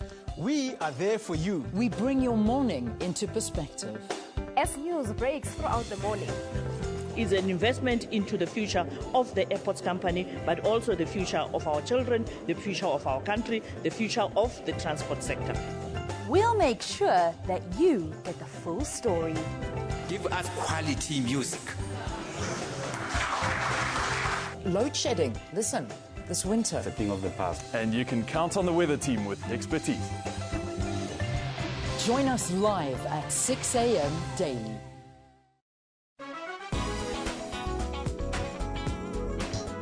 He said as a former about an Indian man who falls in love with a white girl during apartheid and the struggles that they face in order to be together. The movie set in the 1970s when interracial relationships were illegal. You are the most beautiful woman I've ever seen in real life. Take a journey of love with Mo and Pindi. Take your life and put it in somebody's hands. And it's not a cowardly act to do. We kind of knew that it is taking a risk having a relationship with anyone. Fashion is a reflection of beauty in clothes. What motivates me to be a designer is because I like fashion a lot. Join your host Rufulo Mula for that 1 hour weekly dose of arts and entertainment news.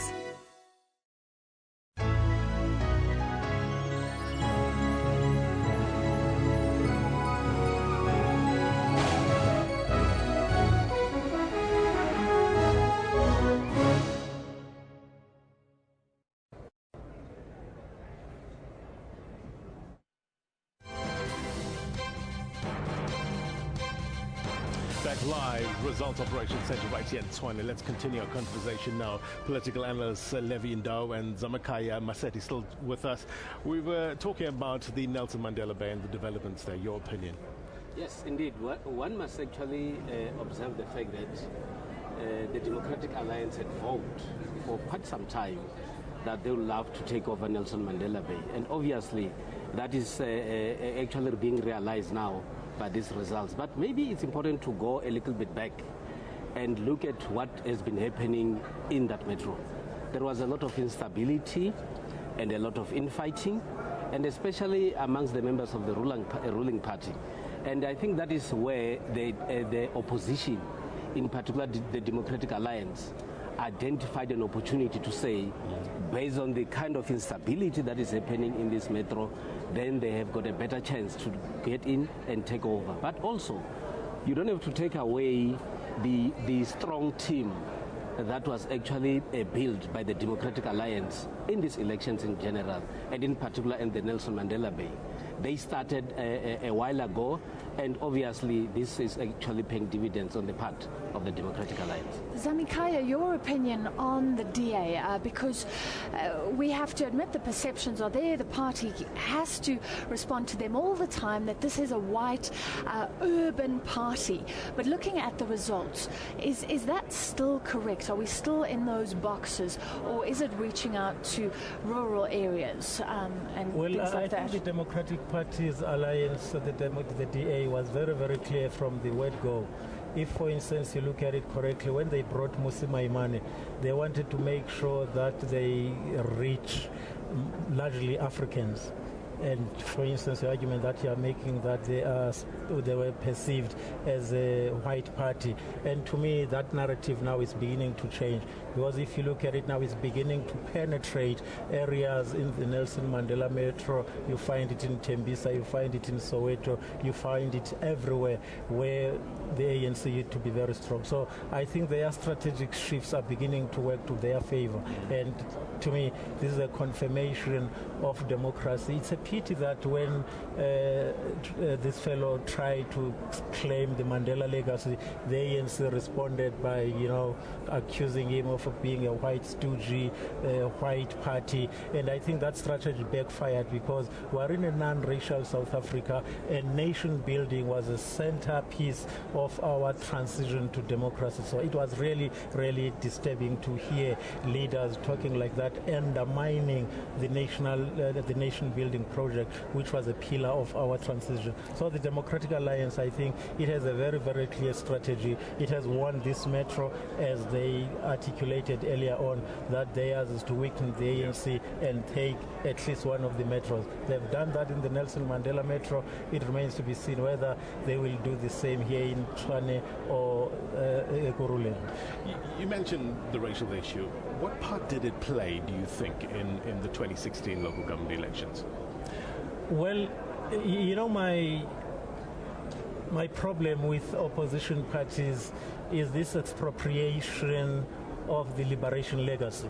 Once you start talking about Nelson Mandela, doing this for Nelson Mandela, and in response the ruling party started claiming Nelson Mandela and said, no, Nelson Mandela, well, of course I grew up in the rural areas where Nelson Mandela meant the ANC, and the ANC to me was Nelson Mandela. So they were right, but I think their response, they took it too far when they started labeling white party. And unfortunately, 20 years into democracy, I wouldn't really like to be reminded that I'm an African of a Tembu origin. I'm a South African. So this polarization of South Africans, we've seen it during this election, and of course this was triggered by this expropriation of the liberation legacy and Mandela's legacy. It's so unfortunate that it had to go that way, but I think we need to go back to the basic, understand where we're coming from as South Africans, what brought us together post-1994, and begin to build this nation as one nation. The ANC, during the struggle for liberation, it talked about confronting racism and promoting democracy. So we need to build on that foundation, not to call you a white stooge or a black puppet, whatever it means. Levi, going back to those big cities, it looks like whatever happens, there's going to have to be coalitions, probably with the EFF. Now given the difference in purported policies, is that going to be difficult or a great thing for democracy, that nobody can sneak in changes, that there will be a lot of collaboration? There will have to be. Well, if things stand as they are now, we have no choice but we'll expect coalitions to happen. And the EFF has got a very, very important role to play in the coalitions. Firstly, what we need to acknowledge also is that the decisions that are that might be taken by the EFF in the coalition have got long-term effects, whether they would make the EFF stronger or they've got a potential of weakening the EFF. If it seems as the weaker partner, I guess. Well, you have got the DA and you've got the ANC, and the EFF has to choose whether to work with the DA or to work with the EFF, and or with the ANC rather. And the reality of the matter is that the EFF has got its own policies, which are totally different from that of the DA. And obviously, when they have to come into coalition, they'll both be fighting against the ANC. But another most important aspect that we need to look at is that the ANC in these local government elections is at its weakest. And both the DA and the EFF are the parties that are actually growing. And obviously they would love to, if they come together, they will make a good match because they are both parties that are growing, that have got a potential of attracting new voters. Do you mind if I throw in a quick question? Yeah. Because Julius Malema said that they will not be in coalition with the ANC. They will not allow the ruling party in by the back door. So do you think he will stick to that? And Zamikaya, maybe you can get this. Is that great then for the DA? Well, let's go back to the principle of coalition politics. You know, the fundamental principle there is that you have to hug the hyena even if it stings. You know, part of that, I think they have to find a point of convergence. And the question arises as to what is likely to be a point of convergence. For instance, we've got an economy which is trapped in a growth trap. Our economy is in the doldrums. I think, to me, all these parties, they have a challenge to make sure that they agree on that. We have a problem of unemployment. It affects us whether they are black or white. We have to deal with that problem. You know, the fees must fall. Our kids can't even afford to get into universities. So as I'm saying, it's the principle of hugging the hyena even if it stings. These are questions of tactical and strategical maneuvers. So these parties will have to agree, put aside ideological differences, class and political differences, and come to a common cause as South Africans. So the challenge is to confront the problems that we're facing as a nation. Gentlemen, stand by. We'll discuss this further. I want to take you now to Limpopo. Our reporter, Rotenda Maiwashe, is standing by. Rotenda, a very good evening to you. What's the latest from your neck of the woods? Good evening to you once again and welcome to IEC's Results Center in Limpopo. We will continue to bring you the latest updates regarding the vote counting here in the province. Up to now, 85% of the casted votes have been counted so far, and we're to still find out the turnout of the 2.5 million registered voters in the province. But up to now, like I said earlier on, the pattern is more or less the same, and it has remained so throughout the day, with the ANC leading, followed by the EFF, and then the Democratic Alliance. But nonetheless, besides the vote counting, it's very important to find out what happens behind the scenes when it comes to the vote counting. And besides that, I told you earlier on that there was a press briefing by the PR officer here in the province, Menkaro Mateta, who will also be briefing us on what has been transpiring during the vote counting, and also the officials who are helping us through these very important local government elections. Up to 25,000 electoral officials all across Limpopo helping us to count the votes. Good and welcome once again to SABC News. Thank you very much. Your time is much appreciated. It's very alarming that you still have a smile on. I came in earlier on around 5. Most of the officials were here saying, you know, we haven't slept since. I saw you bright and early, but you still have the energy.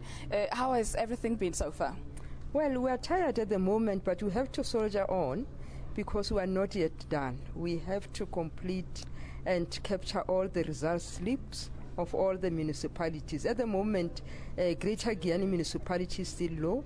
I think there are just some technical challenges, but I think they will catch up. Most of our municipalities are between 75 and 90%. And I'm sure by early evening, around 10, we will be done. All right, and it's up to 85% of the casted votes that have been counted so far. And you did say there are up to 9 municipalities that have completed the counting. Yes. And of the remaining municipalities, how long might it take because of the people, or should I say the size of those municipalities?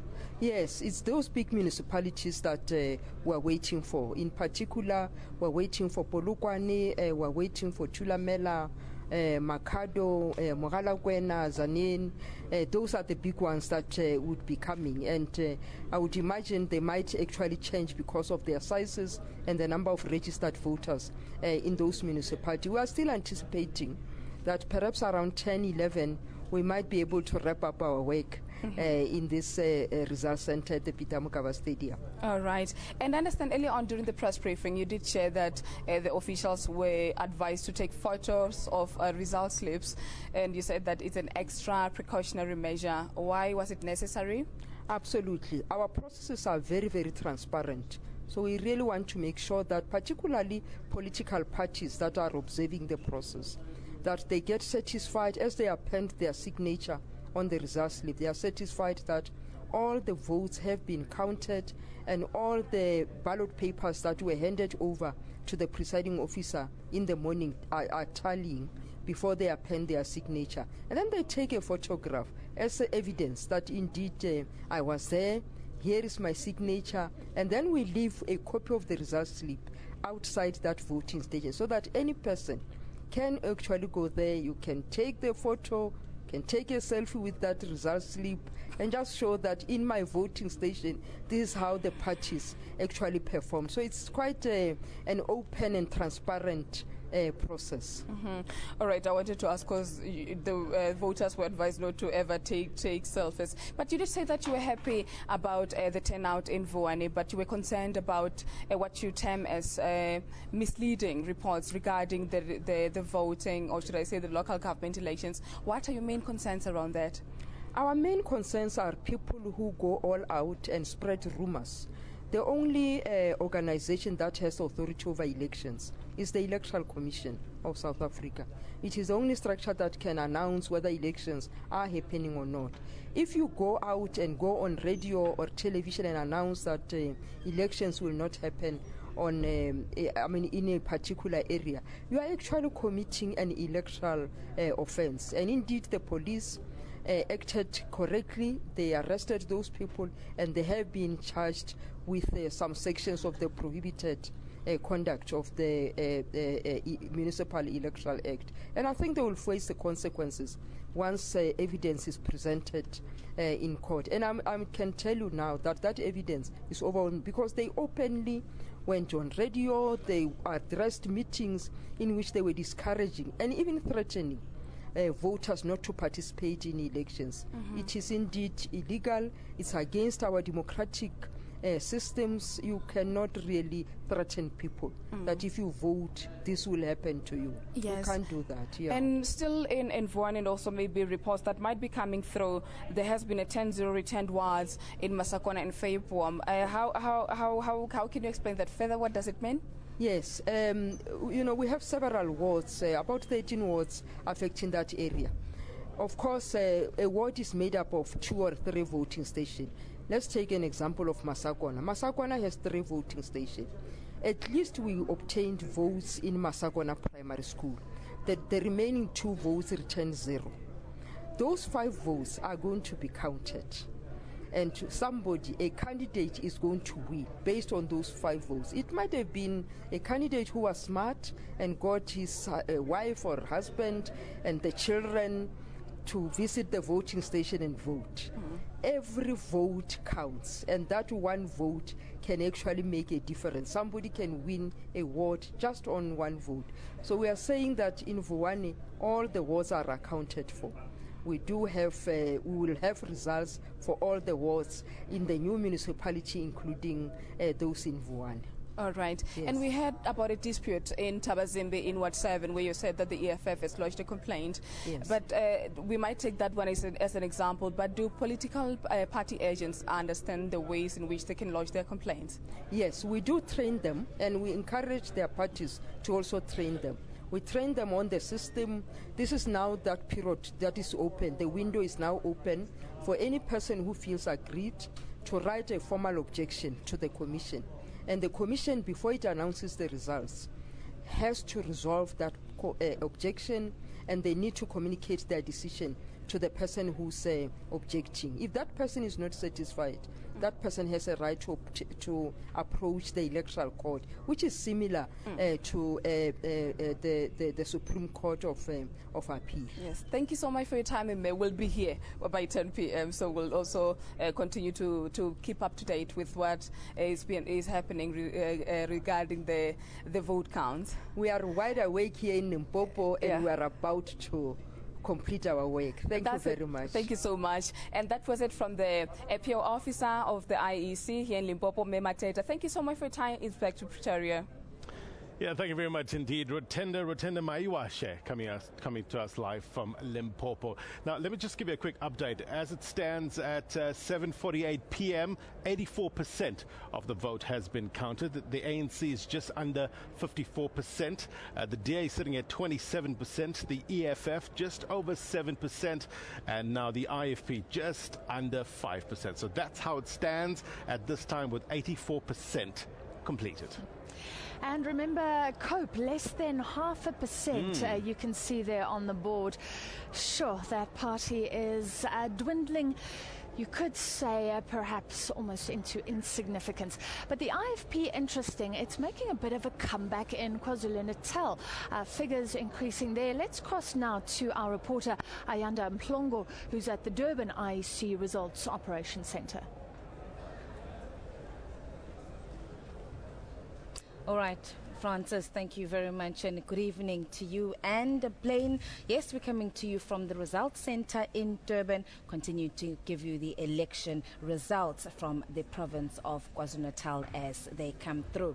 We're going to start quickly with the eThekwini Metro. Of course, the results are from the Metro coming in a little later than had been expected. There were a few challenges earlier on in the day, but at the moment, the results at the moment stand at 67% complete, and we see there that the ANC is leading with 46.78%, translating into 10 seats at the moment, followed by the Democratic Alliance at 39.58% and 12 seats. We will just have to double check that, but obviously as the results are coming through, they are going to be updated and changed, and then we have the EFF there at 2.83%. So those are the results from the eThekwini Metro. We still have some time to go, but certainly we've managed to at least cover, and we're almost at the 100% mark, the complete. Right, now let's move on quickly to the province. Looking at the provincial results, again there we are almost complete at 84% now of the results that have come in, and this is basically now an overview of the province at the moment. The ANC now standing at 54.65%, IFP 22.64%, and the Democratic Alliance there at 15.35%. All right, just talking about the IFP coming in second, it certainly seems that the IFP is making ground from the results that we have come through. We understand that it has now been able to retain some of its municipalities, and the municipalities that it lost in 2011, it's been able to regain those as well. So certainly some good news. The IFP quite excited about those results. Now, earlier on, I had the pleasure of chatting to the IFP president, Nkosi Mangosuthu Buthelezi. Now is the president of the IFP, Nkosi Mangosuthu Buthelezi. Nkosi Buthelezi, good evening, sir, and thank you so much for joining us. Thank you. I know you've made a long trip all the way from Ulundi here to Durban. Yes, I have a meeting in Durban. Yes. Okay. Just looking at the results, we know, of course, that they have not been declared, but the results that we have seen, it looks good for the IFP. You must be pleased with that. Yes, I agree that so far so good, actually, and grateful for, what we've received from the Lord so far. What do you attribute this to? Well, I just think that my message, people are getting to understand my message, and people, especially young people, when we canvassed, I didn't promise that we're going to make an El Dorado here, but I said that my track record speaks for itself, and pointed at things they can see and touch, which during the time when I was in charge, my party was in charge before 94 and after 94 for 10 years when we had 3 premiers, that we did, that's what we did, and there was no corruption and so on. especially young people, because this is a generation of young people. I mean, everywhere I went, we have attended some of my meetings. The people that attend are not people of my generation, but young people. So you were quite happy to see young people understanding and also coming out to exercise their democratic right, and that is to vote. Absolutely, sir, because I perfectly understand those who get so depressed because all the things that are happening, all the painful things are happening to them, because they are the ones who suffer because of unemployment and no opportunity sometimes for schooling and tertiary education, etc. So they're in the forefront of our suffering. So therefore, everywhere I talk to them, I said that the future belongs to them. I mean, and mentioned that our people were very patient, in fact, during the struggle for liberation, the political struggle, and that therefore it's clear that we still were in dire straits even now, and that therefore we'll have to bank on the perseverance which the Lord gave black people, and to strive and to look at what we can do to implement our belief in self-help and self-reliance, because that's the only thing that will make us survive, because most of our families now are depending on the social grants because there is nothing else. But I said that we must also look at what we can do. For example, I think the King and I, for a long time, in this province in particular, we have been very sad about the fact that our people no longer, plow their fields. All fields throughout the province are fallow. In fact, in all the provinces that are rural, you find that our people do not plant anything. They don't produce food, which is actually a big challenge. Food security is a big challenge, particularly because we are poor, and particularly because we are challenged also by diseases like tuberculosis and HIV and AIDS.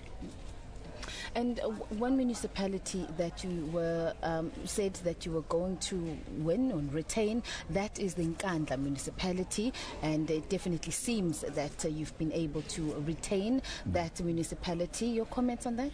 In fact, the mayor, I don't know if you saw the mayor is here of Nkandla. Was another meeting with him.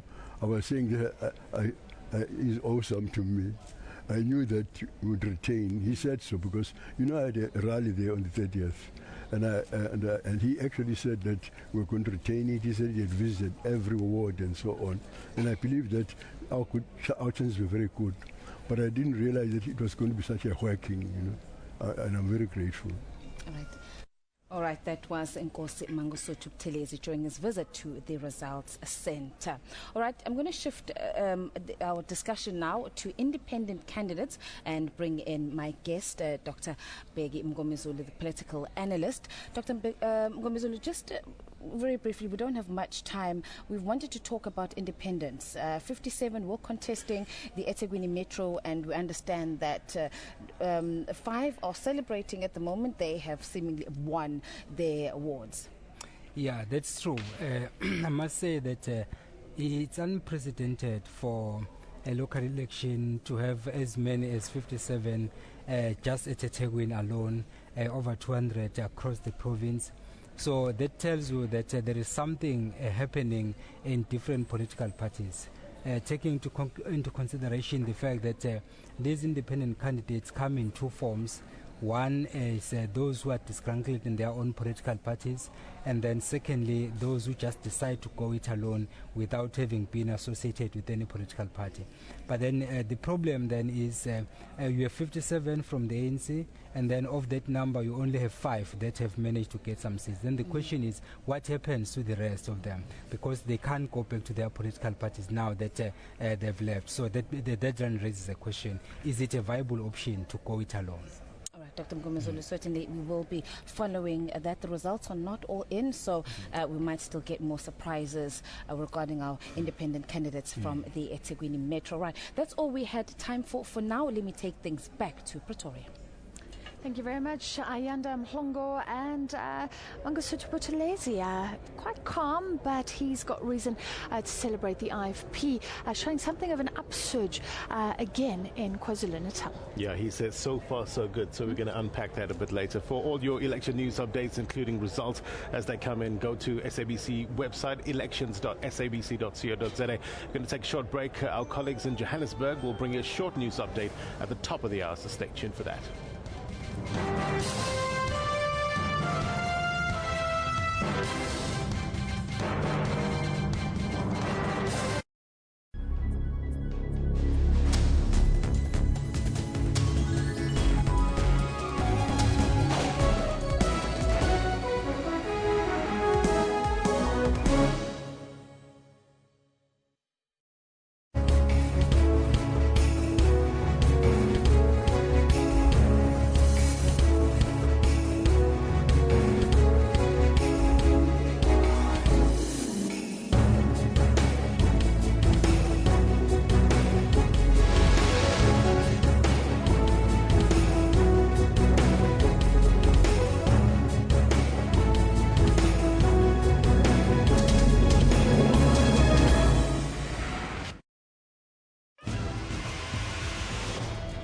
Africa is growing. As a result, it's also advancing the way it does things. Any developments in technology can really do a lot to boost growth. On Network, we'll show you how technology is improving the lives of Africans. The life of an LED globe is 15 times longer than what they have currently. We also have new gadgets, games, and the continent's innovative technology ideas. That's Network with me, Spumelele Sondi, every Sunday at 19:30 Central African Time.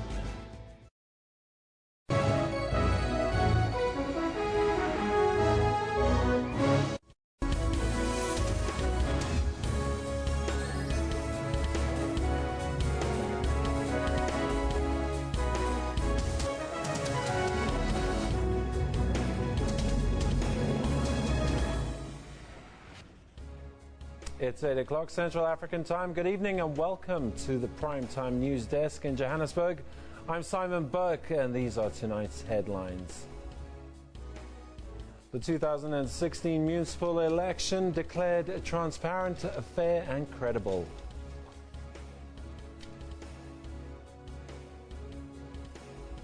A highly contested metro, the Johannesburg Metro, is on a knife's edge. The Eastern Province Rugby Union is liquidated as its multi-million rand business rescue plan crashes. Now, almost 60% of registered voters made their mark in Wednesday's local government elections. So far, the highest turnout was in the Western Cape, with 63.23%. With Limpopo, the lowest turnout of the provinces at 50%. The IEC says it's confident that 90% of results will be concluded by the end of this evening, with the Nelson Mandela Bay Metro likely to be finalized. Results from eThekwini municipality will only be released once counting is completed. The electoral body raised concerns about politicians in Tshwane who were denied access into the voting counting room due to a limited space. Those that have been through auditing, as well as those that have been scanned into the system, is 83.3%, which means we still have about 10,496 results slip to process before we finalize the results capturing process, amounting to 16.7%. That's what is currently outstanding. Now, with 83% of the national votes counted, the ANC leads with 53.6%. A decline of almost 8% compared to the 2011 local poll. The DA showed an improvement of almost 4% to 27.4%. The EFF has 7.4%. But it is still a fight for control of the big metros. There are cliffhangers in the Johannesburg and Tshwane metros. It seems no party will secure an outright majority. A short while ago, the ANC and DA each had 42% of the vote in Johannesburg, and the EFF 10%. 44% of votes had been counted. In Tshwane, the three parties held exactly the same share of votes, with 51% of ballots counted. A closely fought battle. The ANC and the DA neck and neck. We project that there will not be an outright winner, a majority winner. The likelihood of coalitions distinct. What do voters think? If ANC failed, must go to fighters EFF. They must collide with EFF, not DA, please. I don't see DA matching with EFF or whatever, because all three of them have different views and different ways of doing things. The battle for Tshwane equally tied. Trailing behind the ANC and DA, the EFF dubbed kingmakers in the capital city. My expectation and prediction is that the major parties, ANC and DA, will not make it to the 50 plus 1%. They may stand neck and neck around 40s, and therefore the issue of going out on courtship to get another partner to a coalition government begins. The ANC retained control of Ekurhuleni with just over 45% of the vote, with the DA at 40%. Residents hopeful that their lives will improve. I'm hopeful that the party I voted for will help us to get jobs, and they will remove these shacks and build us houses. The DA held on to Midvaal and gained 2 more wards. I hope they are going to win the whole country. It was quite obvious that Midvaal has always been DA's municipality, but then the results, there's nothing we can do. The ANC retained Lesedi with a 62% majority. Nopang Alamu, SABC News.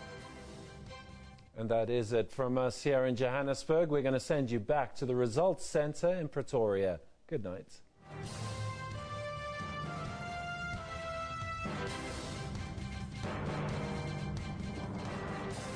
Welcome back to our continuing coverage of the 2016 municipal elections. Now remember, the councillors that will be elected will be responsible for ensuring services for the people in the areas that they're living in now. And here we're talking about the provision of water, electricity, sewage and other services that directly impact on the daily lives of citizens. So that's why that vote you casted yesterday, it really counts. Now, if you're living in a district municipality, this is how it works. The Electoral Commission must then inaugurate district councils within 14 days after the election day. Now, local councils nominate about 60% of the councillors to represent them in the district, and 40% of the councillors are elected directly by the voter on election day. Lots more to unpack. Francis Hurd is at our interactive screen with more. Francis? Thank you very much, Blaine. If you've just joined us, or if you're a bit confused at all the numbers coming in, we're going to try and give you a quick picture of where we are right now. 85% of the votes have been counted, so we have a pretty good idea of what the overall picture is going to look like when these local government elections are called. Here we are, ANC. This is at the Eastern Cape. I'd like to show you first the overall picture. The ANC at about 54% of the votes, and overall the DA 27.5% or so. The EFF at about 7%. That's the overall picture. Ignore what's behind me right now. I can tell you that the ANC has lost in almost every province, and it's reduced its majority by about 8%.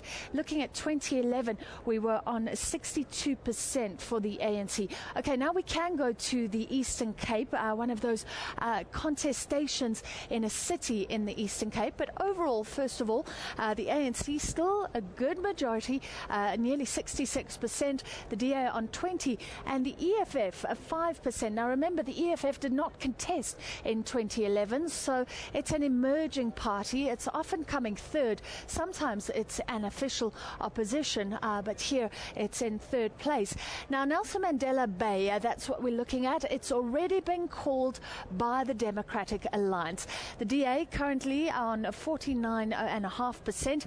The ANC less than 40. A huge blow to Danny Jordan. ANC, the DA's Musi Maimane rather, declaring a victory. And the CSIR is projecting that these figures will change. It won't be as emphatic a win as it looks right now, but the DA will be in the lead and possibly in coalition with the EFF.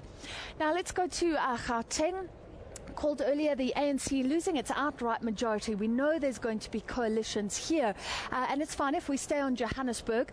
This is one of those where the DA and ANC have been neck and neck, and you can see that still pretty much the picture. Here's the overall Gauteng of 44% for the ANC, 40% for the DA. Let's try and zone in on those cities again. City of Johannesburg both at 42%. So this one we can't call yet. The EFF will be the kingmaker as expected, and a lot of talk tonight shifting to how these coalitions will work, because there will have to be cooperation between probably the EFF and one of these. Similar picture in Tshwane, I can tell you. I wonder if we can go there quickly. Tshwane, there we go. 42. Again, DA 42. So again, these two parties are slugging it out. And a very similar picture. The EFF coming in third at 10.5%. Let's just look at one more province, if we can, KwaZulu-Natal. The ANC still has a lead in KwaZulu-Natal, but what's interesting here is that the IFP has made something of a comeback. The ANC 54%, the IFP nearly 23%. Now that's up from 16% in 2011. In 2011, the ANC was similar, but the IFP has increased, and it's currently ahead of the DA, which is at about 15%. eThekwini, one of those huge municipalities that we're still waiting for, though. There was a bit of alarm earlier about why we were waiting for results. The IEC has said that in dense cities it is harder. Some complaints in eThekwini, but we are expecting those results to start coming in thick and fast. So I hope that gives you a little bit of a picture. And I do believe that Aldrin St. Pierre may be on the floor for us here at the Results Operations Centre. Well, Francis, with 85% of the votes counted this far, it has become a nail-biting moment for all these political parties sitting glued to the screen as the numbers are coming in. And as we see that the ANC is currently in the lead, and the fifth biggest party, we understand that the screen is currently behind. The numbers that we are seeing are currently behind. We understand that we're more than 90% into the votes that have been calculated so far. And right now I'm joined by the Freedom Front Plus, Peter Mulder. Thank you so much for joining us. Just looking at the numbers at the moment, what we've noticed is that we've increased the number of registered voters. Also, the number of people who have voted has increased. It might not be such a big margin when we look at the percentage in terms of turnout, but the Freedom Front Plus has also benefited from this. Yes, at the moment we gained votes in all provinces, all 9 provinces. In some even tripled our amount of votes. It's not the final yet, but we're quite satisfied as long as you go up and not down. If you look at some of the smaller parties, most of them went down, and in that sense I'm quite satisfied that our voters are really loyal. There's a lot of propaganda against them, and we've got more votes than we got the previous time, and quite a few member of councillors elected in places where we never had anybody. In Northern Cape we never had any councillors. At the moment we got 2-3 elected there, and even in Northwest, in some of those rural areas we got people elected, and we're waiting for the metros to see how big the gain would be there. Yeah. And besides looking at the members that you have that are loyal, we were looking at your manifesto launch, and we saw more and more black faces appearing there, because it has been that the Freedom Front Plus's constituency is considered to be white Afrikaner, but you're saying that now that is changing, and that's what we saw at the election manifesto launches once. Yeah. Well, if you look at our positioning, we always said we're fighting for minorities, and we think it's important. South Africa as a country with a lot of minorities. And we've got a constitution that says we're 54 million individuals, but also 11 languages and minorities do play a role. And in that sense, they came to us in a sense and said we feel oppressed in a sense, we feel that we are discriminated against. And so we got from the Khoisan people, from the brown people in Cape, also people, candidates, half of our candidates in Cape Town, for example, are brown, if I must do that. We don't really calculate from a racial point of view, but I think it's interesting development in the South African context at the moment, yeah. And let's just quickly look at the hung municipalities at the moment. We have about 14 municipalities across the country that are currently hung municipalities. 2 or 3 of them are in the Western Cape, and the Freedom Front Plus is playing kingmaker there. What are your terms and conditions before going into a coalition? Well, we wait for the final analysis. The board is quite far behind. I've got more information here. There's quite a few in the Western Cape, even the rest of the country, where there's a balance, where nobody got 51%. And then surely we'll play a role. It's not that easy talking about coalitions beforehand. We believe the only guideline is what's the best interest for your voters. And you look after that in a sense. And to be honest with you, I don't think my voters prefer the ANC to get stronger in this situation. So that is another guideline. And then it will be negotiations to the highest level to see what's the best for our voters, because that's the only guideline when you go into a coalition, because there's risks, pros and cons here. Okay, thank you so much, Peter Mulder there from the Freedom Front Plus, and we continue to watch the screen as the numbers trickle in. About 85% of the votes that have been calculated so far, but as I've indicated that the results that we are seeing on the board are a bit delayed. Right now I'm going to try and speak to the general of the UDM. I don't know if he's available. Okay, he's finished with his interview on SAFM. Thank you so much for joining us. Just quickly on the voters that have turned out so far, the UDM's take on this? Well, we are happy that at least it looks like the elections went smoothly without major incidents. And those incidents which have been isolated, we are told, have been attended to by the IEC. One of the issues that was raised yesterday was an issue around the weather. And earlier on, I was speaking to the ANC's NEC member, Nosiviwe Mapisa-Nqakula, about this. And she said that it's probably time that the country sits down and renegotiate around when we have elections, in terms of which season we have elections, but also maybe probably consolidate these elections and have elections, both local and municipal elections and the national elections, on one day. I've got a different view. I suspect that the ANC knew that the weather this past weekend would be bad, because normally when you consult with the Department of Environment, the weather section, they can tell you that on such and such a week or month, the weather will be good or bad. But it looks like they planned this because they knew that we don't have resources. For instance, in PE, they took almost all the kumbis. And when we were looking for kumbis to hire to pick up people, there was none. But on a serious note, I fully agree with the Minister of Defense that we need to agree which period must our elections be held, because a lot of people didn't vote yesterday. And I'm sure even those of the ruling party, for that matter. I was actually about to say this, that you say that the ruling party has decided to have these elections during a season that they know that it will be cold and so forth, but yet they've also taken a blow from this. No. I was just joking, pulling your leg. So that's not the case. Okay, let's speak about the UDM in terms of coalition partners. Is there something that the UDM will be looking into at this moment?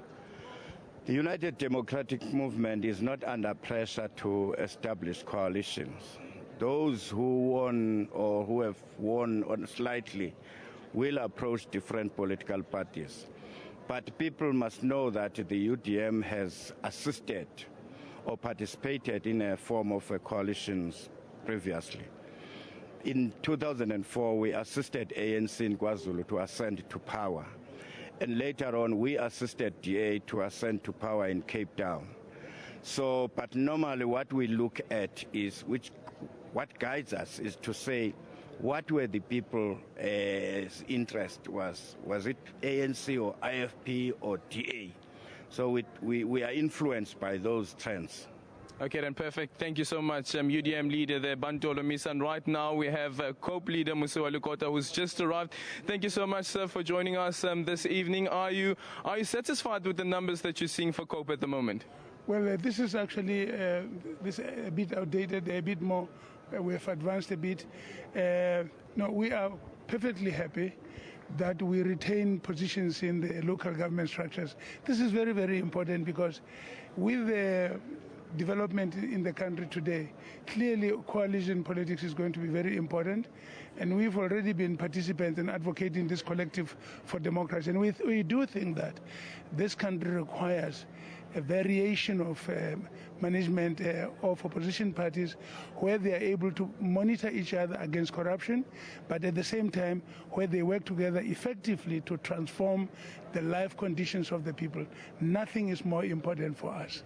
But the argument from political analysts throughout yesterday and this evening as well is that there's always a problem when political parties decide to go into a marriage, because there might be one that will decide to fall out, and there are the terms and conditions that the parties might not agree on, and which would lead to the fallout of those mergers or those coalitions. No, I think that is an imagined fear, because in the first place, these parties don't have equal strength. But agreements are always forged ahead of time, and they're based on principle. For instance, the issue of ensuring that resources of the people are applied to the needs of the people and so on cannot be even debated. The issue of corruption cannot be. Nobody can agree to go into a coalition in which corruption is going to be the order of the day. On the contrary, coalition partners, especially in our situation, means that opposition parties will then be able to monitor each other. If they catch us busy with corruption, they must expose us. If we catch them with corruption, we must be entitled to expose them. So that when, therefore, parties are afraid of committing corruption because they know that the voters will turn their backs on them, the benefit goes to the people of the country who will benefit maximally from the resources that are available. We are thrilled that this situation has now emerged, and none of us will be boss, but the boss will be the people. 2019, will COPE still exist? Well, sir, it's actually going to be bigger. Well, we have to wait and see whether COPE will be bigger come 2019. Blaine, it's back to you in studio. Yeah, thank you very much indeed, Aldrin. Interviewing the political parties, no doubt they are indeed keeping their eyes glued to that big screen behind me and waiting for all those results to come in. Let's take you now to Mpumalanga, where Sibongile Mkanimpolweni is standing by. A very good evening to you. Good evening, Blaine. Yes, we're coming live to you from Nelspruit, Mbombela, at the IEC Nerve Center. Most of the counting was done and completed last night. Today they are compiling reports and stats to give the results out. We understand some of the municipalities have been completed. But to tell us more about the process in the province is the IEC head, Mr. Ngwenya. Mr. Ngwenya, good evening. Just tell us, how did the process unfold in the province? Well, we have one of the most exciting elections. You know, when the campaign started, there were a bit of tensions in the province amongst political parties, but eventually everybody started concentrating on the business. So far, we had special votes Monday, Tuesday, and then yesterday we had the general election. It went well, smoothly, and we managed to start with the capturing of our results last night. We've been busy with that the whole day today, and we are now at 92% complete. 6 of our municipalities have already completed. That includes 3 municipalities in the Garsibane district, which is your Pixley-Kaseme local municipality, your Likwa municipality in Standerton, and your Dipalesen. And then you have 2 municipalities in the Ngangala region that have already completed, which is your Victor Kanye municipality in Delmos, as well as Emakazane municipality. And then in the Ehlanzane district, we've got 1 which has already completed, which is Tabachew. So we're still working hard. It's been a long day, but our aim is to finish today. As I indicate, we're already above 90%, so the possibility of finishing is there. Okay, Mr. Ngwenya, of these municipalities that you've mentioned, the 7, I understand in the province the ANC is leading. How is it looking? Who's leading those 7 municipalities that you've mentioned? Well, so far, there's an outright leader, which is the African National Congress, but it looks like the Democratic Alliance and the EFF, Economic Freedom Fighters, might be opposition parties in some of the municipalities. I understand Bushbuck-Ridge, which is another municipality that was highly contested by the residents, the Bushbuck-Ridge Residents Association. How are things looking there? Well, that's true. Bushbuck-Ridge was up for grabs for everybody, and it was heatedly contested. Amongst others, you had the African National Congress, you have the Bushbuck-Ridge Residents Association. Of course, that's the home of Mr. Godi, the APC leader. So, yes, the contest was a bit tough there. So far, the ANC is leading there also. I understand that Bushbuck-Ridge was sitting at number 2 the last time we checked the results just before going on air, and followed by the EFF, and also the DA is also somewhere there. So I understand that that municipality is very highly contested in the province. That is true. Okay. And Nkomazi, I saw the ANC leading there as well. What are the other political parties in Nkomazi? Well, you still have the DA, you have the EFF. But I think so far also the ANC has got a big margin. Okay. And in terms of everything else, smooth operation, no complaints? Well, this is an election. You'll always have some complaints here and there. And you address those complaints in your provincial party liaison committee. You have discussion with leaders of political parties and sort some of them. Those that you cannot sort out, political parties have got the option of lodging formal objections in terms of the Municipal Electoral Act, which then gets decided by the commissioners. Also within the IEC, I've learned that we have certain conflict resolution. Tell us about that department within the IEC. Sure. We have a conflict management program. In the province, it is led by a conflict management coordinator, which in our case we have a retired magistrate, Mr. Chirwa. And then he appoints panelists that help him in the district. In this case, we've got 3 districts, and he appointed some attorneys and some pastors to assist him. So wherever we had conflict and or complaints, we'll then ask Mr. Chirwa through his panelists to try and mediate amongst those involved. From there, if we cannot resolve the problem in the province, we had the Directorate of Electoral Attorney at National Office. We'll then, through the CEO, refer the matter to that directorate to investigate. That's where serious cases are investigated, which normally end up at the electoral court. Okay. I understand also we were working well with the police. I saw a police chopper here earlier on, and during the home visits, during the special votes, the police were there escorting IEC members, going door to door into the townships. How has that relationship been? Well, let me put it this way. We've got a very cordial relationship with the South African Police Service, particularly the Provincial Commissioner, General Zuma. And fortunately, amongst his staff members, we've got people that I've worked with over the years, almost all the democratic elections that have been held in the province. So we know exactly what to do. We plan together. And, once we have identified hotspots, if any, we plan accordingly.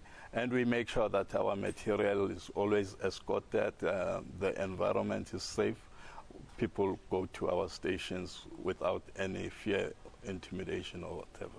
And lastly, fatigue in terms of your staff. They've been working right through, and yourself, you've been here with us right through. How are people holding up? People have got to hold up, because when we appoint them, That's one of the things that we warn them on, that working at the IEC, when it's election time, we've got what we call heightened activity period, which simply means we take over your social life. Work at weekends, you work 24 hours. Okay, that was the IEC head in the province telling us what has transpired throughout this week during the election. Yes, people are tired, but work has got to be done. When we spoke yesterday with the chairperson of the ANC in the province, Didi Mabuza, he predicted in some areas that there would be a decrease because of challenges that they had faced, but he was confident that they would retain those municipalities. And indeed, as he had predicted, there are decreases, but the ANC has managed to retain most of those municipalities, the 7 actually that have been counted out of the 17 municipalities in the province. And with that, Blaine, it's back to you in Pretoria. Okay, Sibongile, thank you very much indeed for your reporting. Sibongile Mkani Mpolweni live for us from Mpumalanga. We still have our guests here, political analyst Levi Ndo and Zamani Kaya Maseti. Thank you very much indeed, gentlemen, for staying with us. Let's talk about the IFP now. We went to KZN earlier on. Ayanda Mhlongo was speaking to Prince Mangosuthu Buthelezi, and he said it's so far so good. He said it was, the people are starting to understand him now, and he says his track record speaks for itself. Are we seeing a resurgence of the IFP now?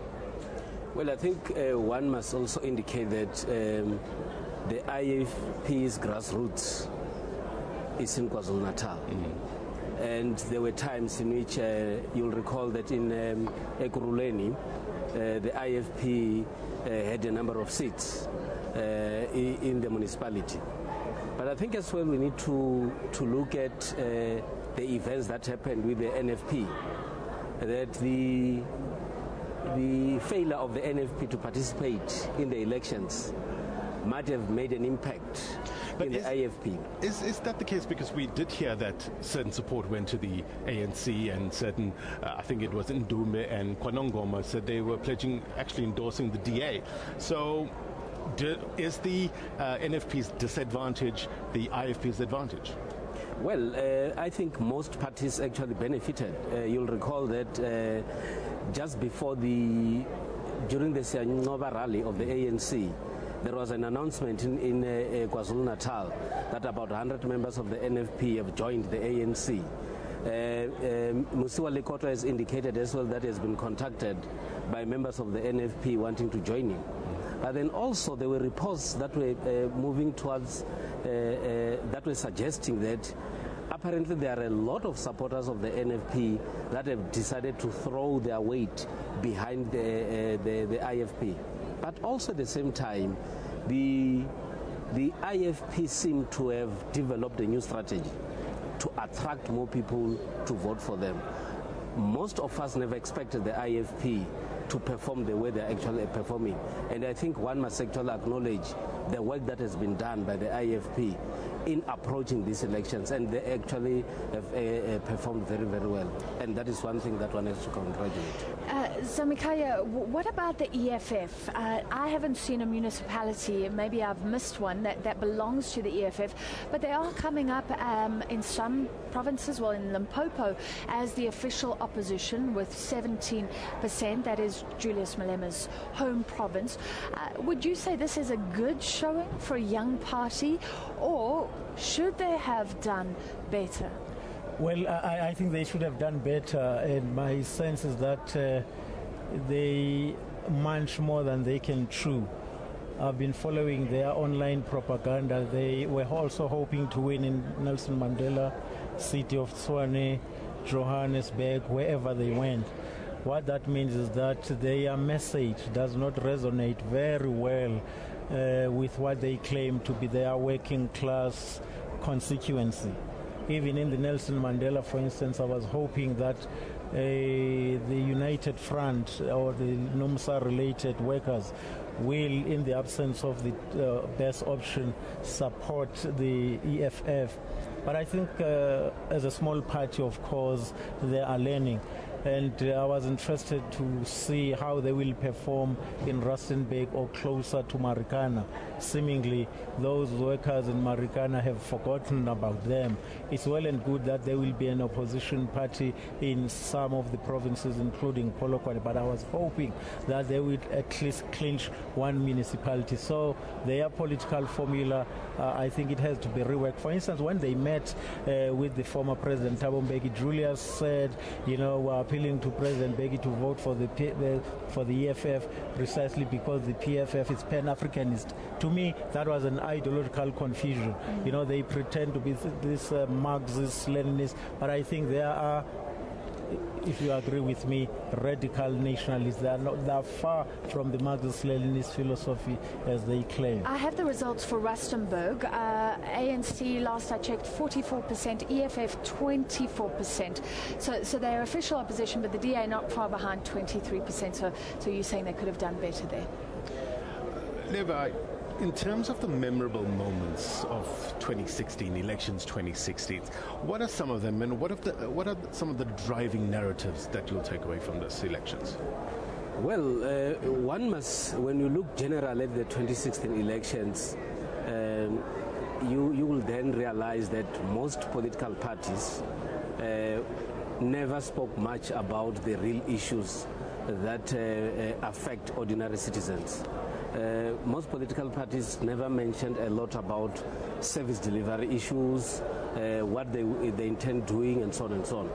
But what we saw was political parties, especially the opposition, trying to reach out to ordinary citizens to say, we can provide an alternative.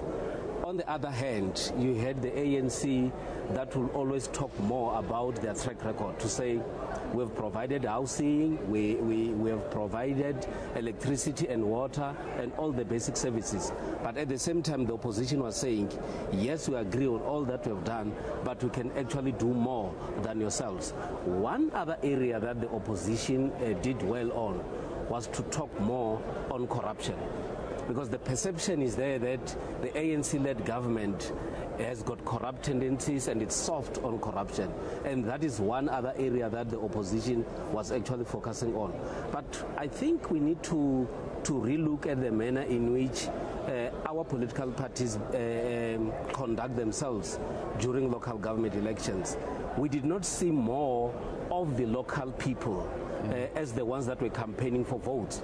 We actually saw national leaders being the driving force behind the campaigns. And I think that is one area that is quite misleading to the ordinary citizens, because they need to vote for the people that they know, that they understand their strength and their weaknesses, so that when they've got problems, they will then say, this is the person that is responsible for our challenges. Zamikaya, quite quickly. We've got 85% of the votes counted. The ANC is sitting on less than 55%. That's down from 62. I think before that it was at 66. So this is a decline. Is this serious enough to cause huge ructions in the party? Will we see a blame game? What are the implications as well for President Jacob Zuma? Well, I think the ANC's political fortunes have been declining ever since. And I think they have every reason to be concerned, because there is no way that a party can consolidate democracy with the declining numbers. So the ANC will have to go back to the drawing board, and I think once more they need to understand the profile of today's voters. They are not like us, those who were loyal to the liberation struggle. These are young people. They relate with the ANC of Jacob Zuma as they see it, as they see his conduct. So the ANC will have to go to the drawing boards and re-strategize, because beyond 2019, I don't think this will be a very good picture. Yeah. Let's leave it there. We're going to chat more. Let's take a bit of a break. We'll be back in a short while. Stay with us.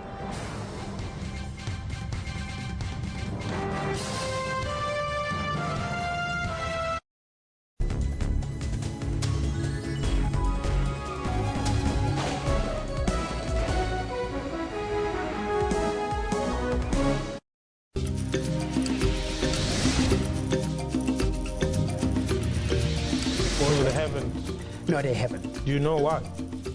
Well, we didn't know. Firstly, we'll ask. I can tell you. Why? They say you're selling out. Why? Well, I guess that's a question you need to engage about. Why would the African Union try and separate human rights and women's rights? Women's rights are indeed human rights.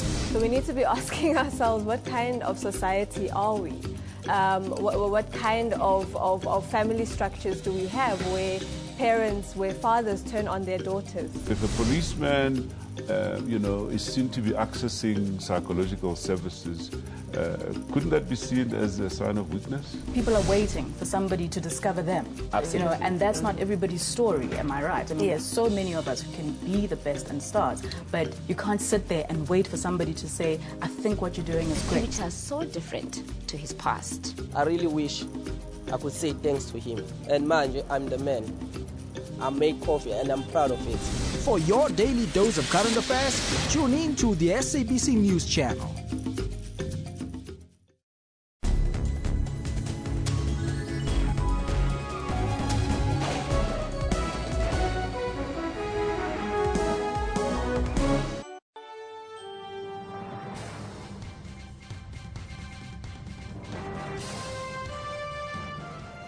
Back live from the Results Operations Centre in Tshwane. We're talking Results Day. Let's take a trip to East London now in the Eastern Cape. It's where we find Tommy Dixon, who's standing by. Tommy, what's the latest in your area? Well, thank you very much, Blaine. Welcome once again at this Provincial IEC Results Centre here in East London. Well, I can tell you I've never seen a night as tense as the one that we have here in the Eastern Cape. Really, we are on a knife's edge tonight as a result of the big wait for the finalization of all the counting of the results. Currently, we're standing just over 90% in the Nelson Mandela Metro, where the tensions there are really beginning to be palpable as a result of not knowing what is the situation right now. The DA is claiming victory with just 47%, and the ANC is trailing with 39% so far. The DA says it's calling it. But the question is whether the ANC is ready to accept defeat, or maybe it thinks that with the just about 10% of the votes that are still to be counted, it can still make the difference and continue to retain this municipality. Who else can answer this question other than the chairperson of the ANC in this province, Tadu Phumulo Moswala, who is also the premier of the Eastern Cape. Tadu Phumulo, good evening. Good evening, sir. The DA says it's in the bag. It has taken over the Nelson Mandela Metro with a large voting results, and now it's working on forming a coalition to lead that municipality. Are you ready to accept defeat? Well, I think firstly, they are ahead of themselves. I think they should have awaited the final result to be issued officially. We think that with the outstanding results that should be consolidated, it's fairly very tight. We think that the majority we have garnered in the wards in the Nelson Mandela, together with our proportion of the share in the PR list, should still give us a lead in that municipality. We're therefore not in a position now to say that we're conceding defeat, but certainly insofar as looking at the final result, we think that the ANC is still going to emerge. Right. Shouldn't you have wrapped this up quite earlier in the day? Why has it taken so long? I mean, given that the support that you have always enjoyed in the Nelson Mandela Metro. Well, frankly speaking, we had thought also that by now that result would have been finished. Well, of course, you would have taken note of some of the delays that had been experienced. In terms of finality, it must be said that on the day in question, we did experience some hiccups, some turns, and which had the effect of time in terms of concluding business. Yes, we must as well say that in terms of our share of the proportional representation, it is not as we would have anticipated or expected, but certainly we think that the people of Nelson Mandela have, in an overwhelming manner, insofar as the representation of the wards, they shown their confidence to the ANC. Now, are you totally confident that you're still going to retain the municipality, or maybe you are also alive to the possibilities of coalitions beyond these elections? Absolutely. It's something we cannot dismiss out of hand, but certainly where we sit at the moment, we still think that we will be the much dominant and stronger party to emerge from these elections. But you don't rule out the possibility that you could merge with other parties, probably the EFF or UDM, whoever. Look, in any democratic contest, it's important that where you are unable to have the absolute majority by yourself, that you would obviously look at whom you could speak to in that respect, but we're not there yet. You're not there yet. Yes. Right. And then you talked earlier on about the voter turnout that could actually impact on your PR representation in the council. How does that work out? Well, our observation is that in the wards that we are dominant, compared to the wards in which the opposition, particularly the DA, is the dominant political formation, the turnout in their wards has been rather been larger than our traditional basis, which has really brought about a bit of weight to their side, in spite of them having lost to the ANC in terms of the number of wards in that metro. That gives you like a bit of confidence that you could still turn these things around. We're quite confident. We're looking at these final tallies that are being registered at the moment. Until the IEC has made the pronouncement, we think that it's still up there for the taking. Thank you very much, sir. Thank you so much. All right. That is the chairperson of the ANC in the Eastern Cape, who is also the premier here in this province, Utadu Phumulo Maswale. You heard it yourself. Really confident that it's not over yet. All right.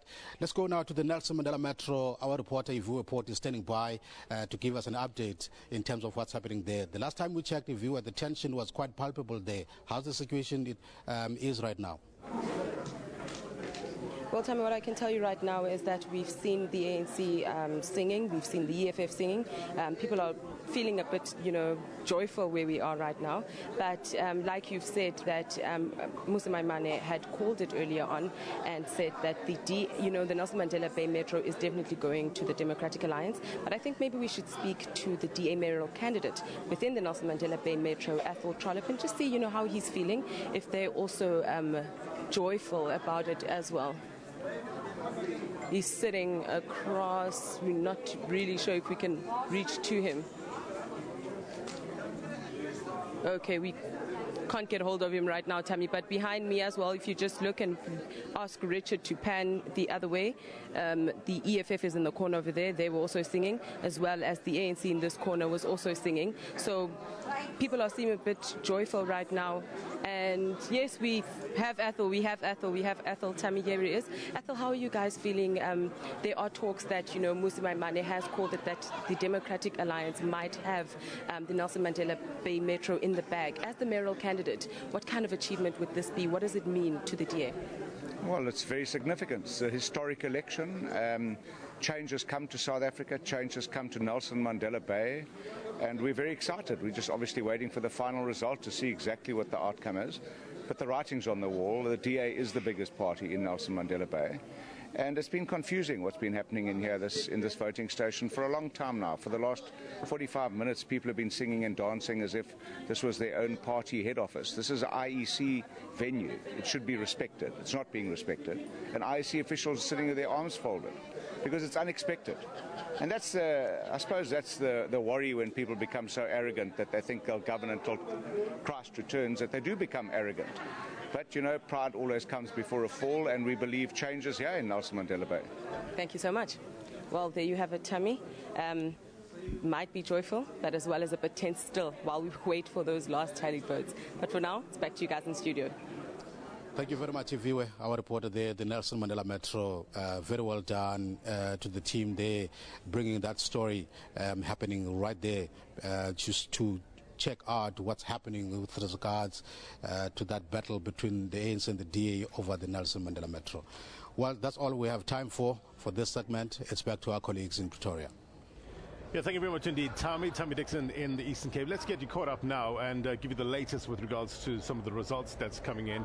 The percentage of the votes counted so far is about 85%. So the result so far is the ANC is about 54% of the votes nationally. That's about 2,291 seats, leading in about 85 councils. The DA, about 27% of the votes, leading in about 18 councils with 771 seats. And nationally, the IFP has 4.9% of the votes with 226 seats, and then the EFF is sitting at about 7.4% of the vote secured by the party, and that is 163 seats. That's the latest, with 85% of the votes counted.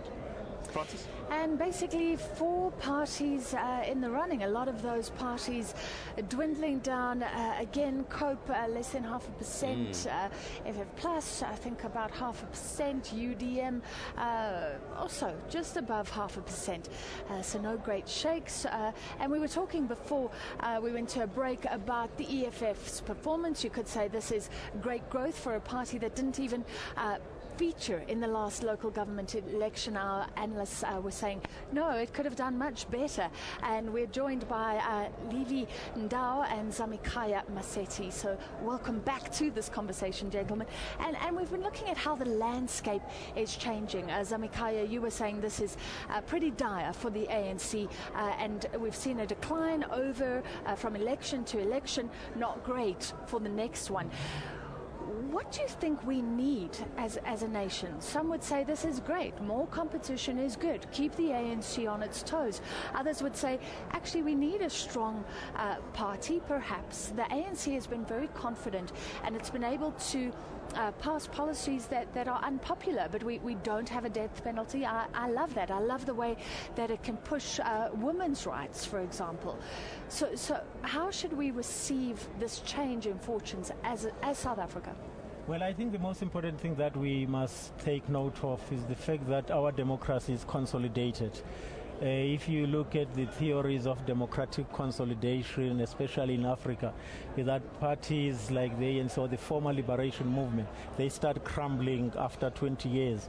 You see things like corruption, you see military coups. If you look at Africa's decade of the first decade of democracy from 1960 to 1970.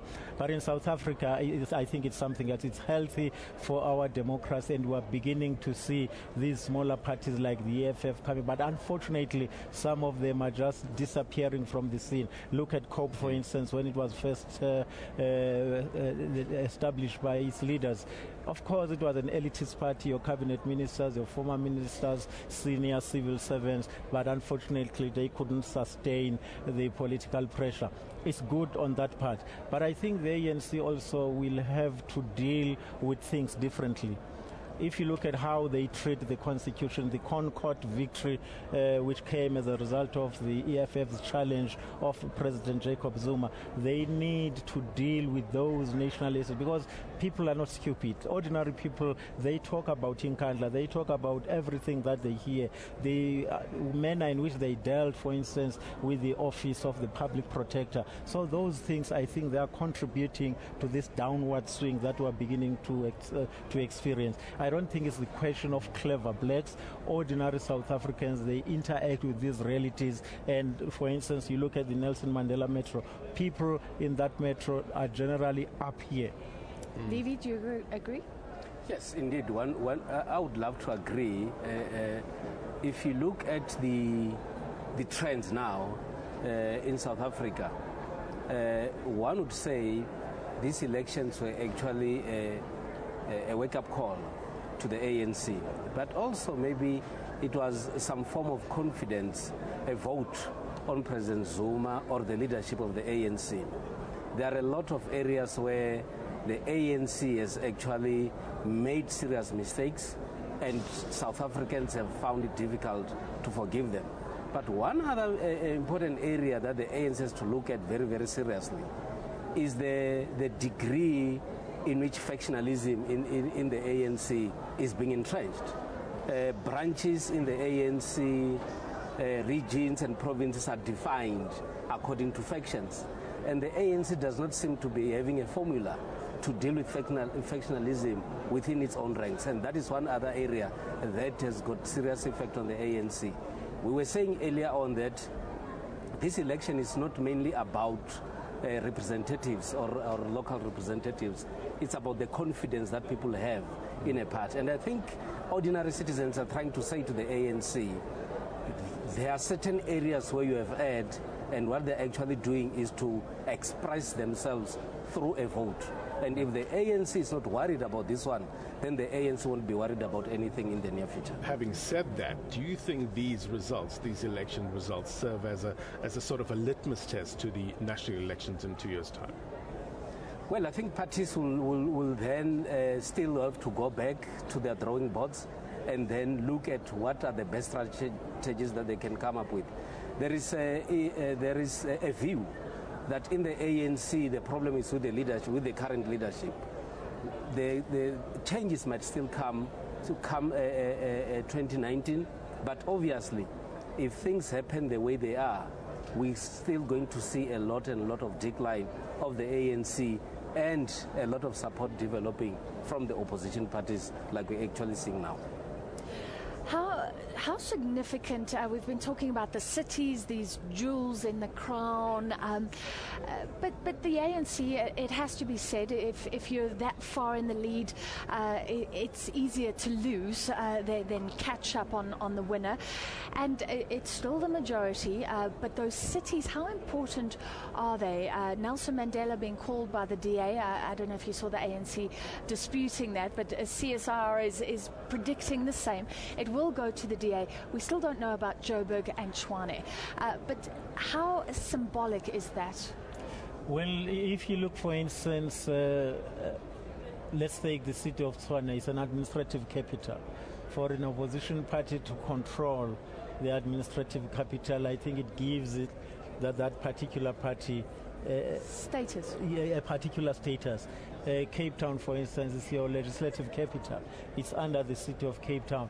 And then if you capture Nelson Mandela, it has to do with this Mandela legacy. It's a very, very strategic area. Remember, the Eastern Cape, especially that metro, it used to be the stronghold of the ANC, and it produced quite a number of leaders, Govan Beki, Raymond Klaba, and many other struggle icons. They came from that metro. So that victory, if it happens, it will indeed be symbolic. So, but I think what worries me most about these elections is the focus on these three metro, as if you don't have the rural areas. What are we saying, for instance, about the voting behaviors in other parts of the country? So I think we need to change the narrative and be mindful of the fact that there are very, very important areas in the rural areas where, for instance, in the KSD, it will be interesting, that is the King Sabata Dalingebo in the Eastern Cape, to monitor those dynamics and see whether the ANC will still be in control of that municipality, or it will go back to the United Democratic Front in the Free State, for instance, areas like Nala and many other areas. But I think we have a responsibility as the public broadcaster to change the narrative and move away from the Sure, a lesson for journalists as well. Thank you very much indeed, gentlemen. That was political analyst Levi Ndo and Zamikaya Masetti. Thank you very much indeed for your insights today. Well, that's where we wrap it up. Aldrin St. Pierre is still with us. He's going to bring all the latest in terms of the floor, all that reaction from those political parties eagerly awaiting the final outcome of these results. And Evan and Tabila will take over from us. It's been great to be with you this entire week here from the Results Operations Centre. Do stay with the SABC. Take care. Bye-bye.